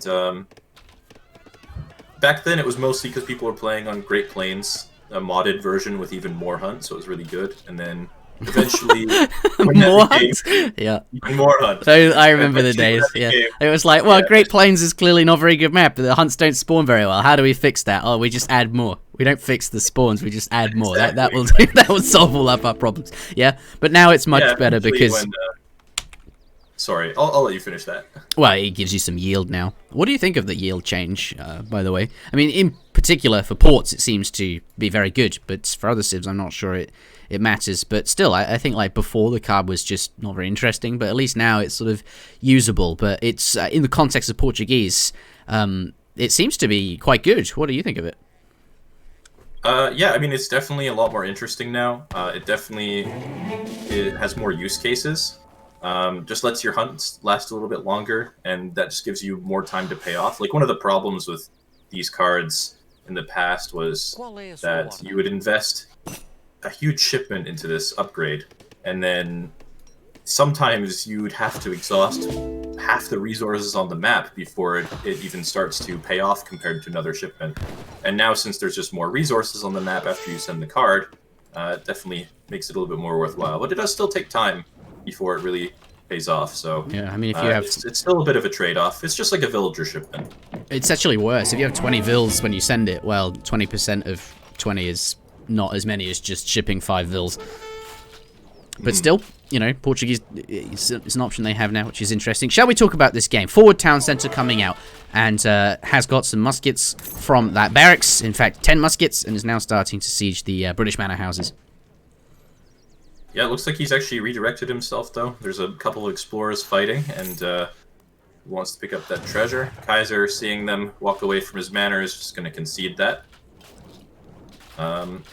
8 crossbow coming out as well, just to give himself the early edge. Yeah, so take a look at what Kaiser's doing. Yeah, we should take a look. Wow, I don't think I've been here for a while. Yeah, there's 14 manor houses here, and 600 wood has just arrived. So I built a single barracks, and just looking to spam a lot of houses, but doesn't have too much food in his base here. There's a lot of dead hunt. There's a few up the top here. But these manors are going to protect his vills, kind of, although I think really they've just been spammed down haphazardly, but it does make pathing through here a bit awkward.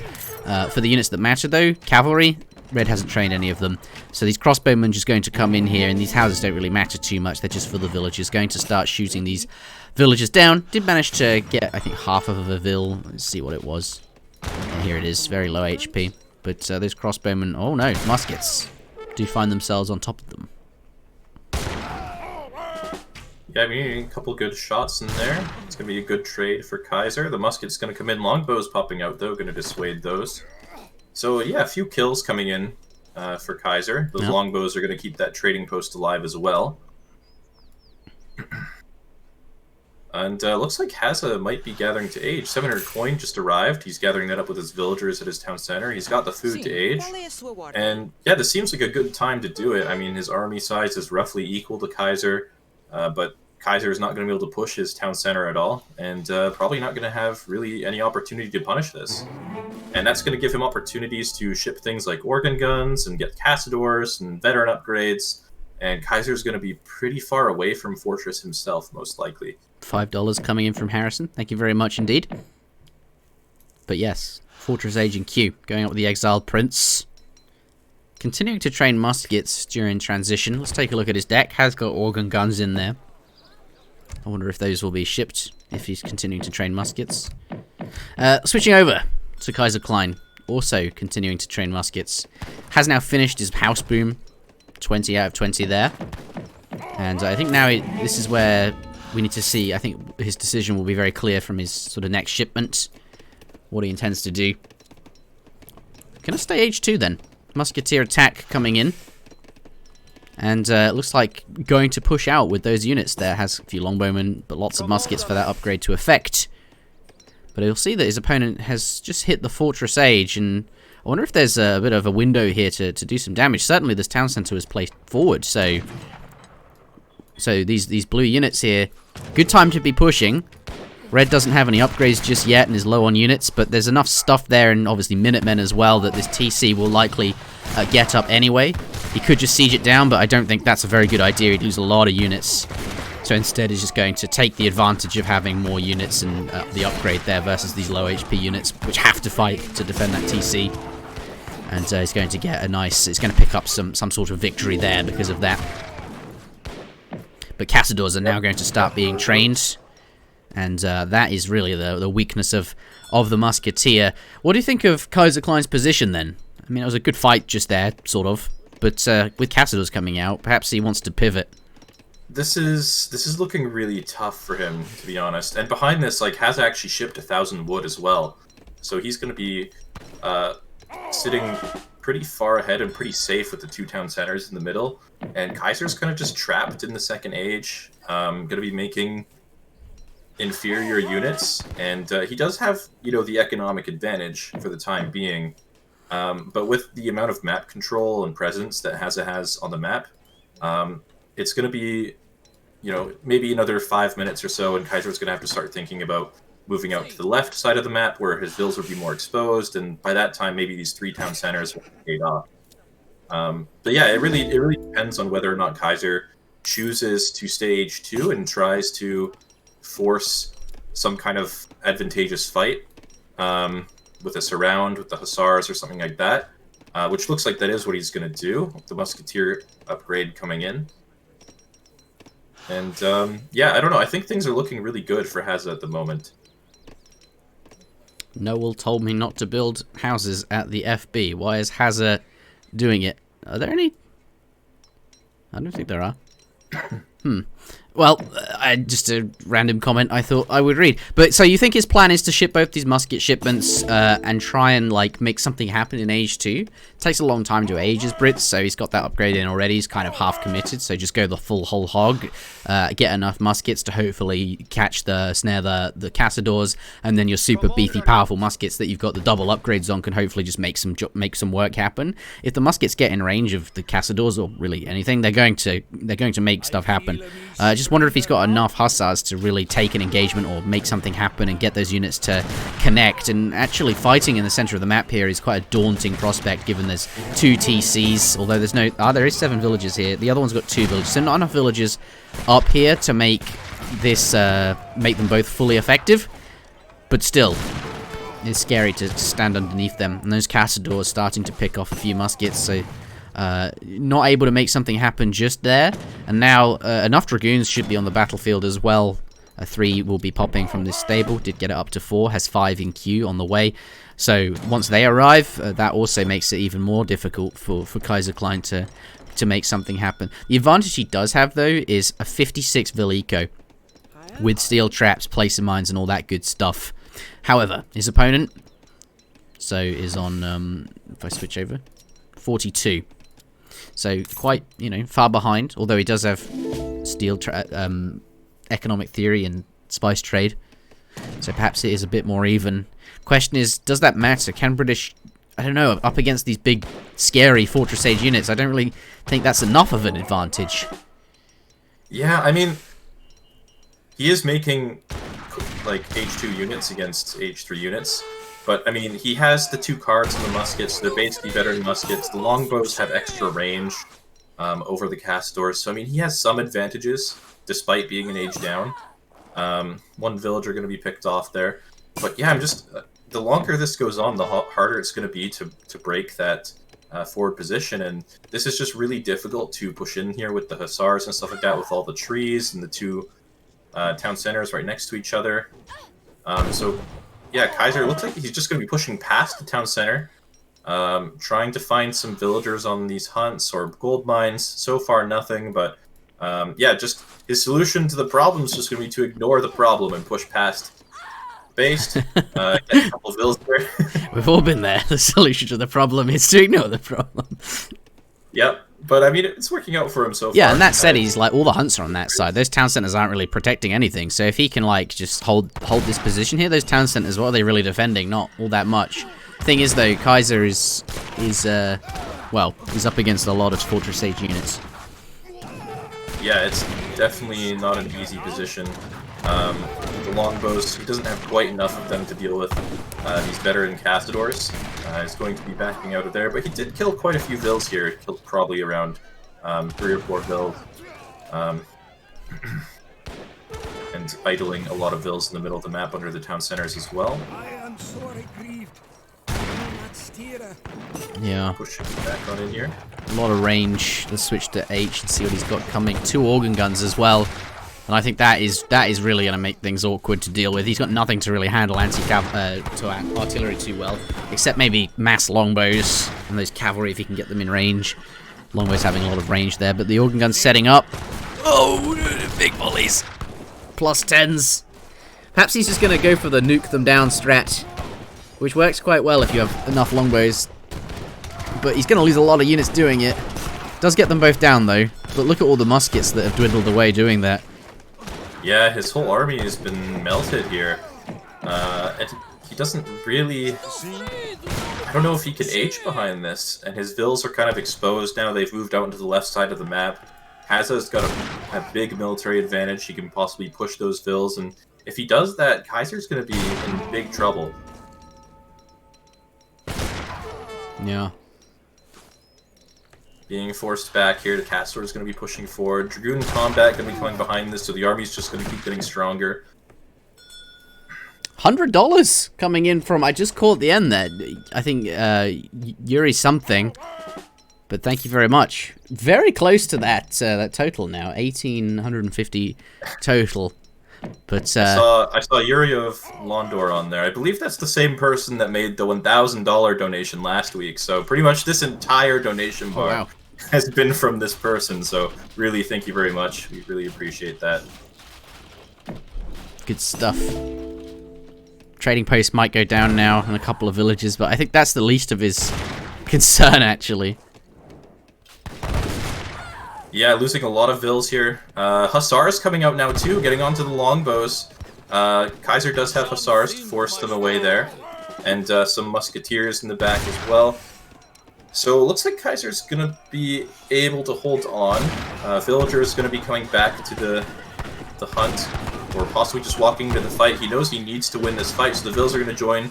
He can't really afford to sit on the economic lead when he doesn't have the army to really press Hazza, so gonna be taking what he can. Yeah, those villagers being chucked in as well. Mind you, he's closed the range gap, and there's a few hussars there as well, though enough dragoons to check them. Looking like there's just too many units here, too many castadors, and Kaiser's going And to that call will be it. Game number 4. Point number 4 out of game 7 total. Looks like it will go to Hazza. So he picks up the series, and he was ahead, all game, whole series actually. I think he got up to 3 points, and then we saw it go up to 3-3, which it is now. And then, so he didn't. It wasn't easy, but I suppose a closer game to finish on. Yeah, it was well played from Hazza overall in this game. Like just locking down the map with those town centers and sort of abusing the fact that Kaiser was going really greedy. They gave him the time to get a slight military advantage and then age up behind it, and Kaiser didn't really have a window to punish it. Like, he did a good job as well of just denying the scouting, forcing the explorer back to his base. So Kaiser really had no idea that this age up was coming, and that meant that when it did come in, he was kind of just forced to stay in H2, couldn't follow him up to Fortress himself, and yeah, ultimately Hazza was just able to leverage the stronger units to win the game. Yep, I couldn't agree. I agree. I think you know what I'm trying to say. But thank you very much for watching, everybody. My goodness, it's not been a particularly long stream, 3 hours and 7 minutes, but still a decent length. But I think I need to switch off and go to bed now. I've been at my desk all day, so this has been, as you can probably sound from what I'm saying. Good Lord, what am I saying? As you can probably. Yes, I think what Interjection is trying to say is he's quite tired and he needs some rest, some well-deserved rest after this cast. Right. It was great to be casting with you again after so long, and hopefully we do it again in the future. Yeah, it was good. Cool. Thank you very much for watching, everybody.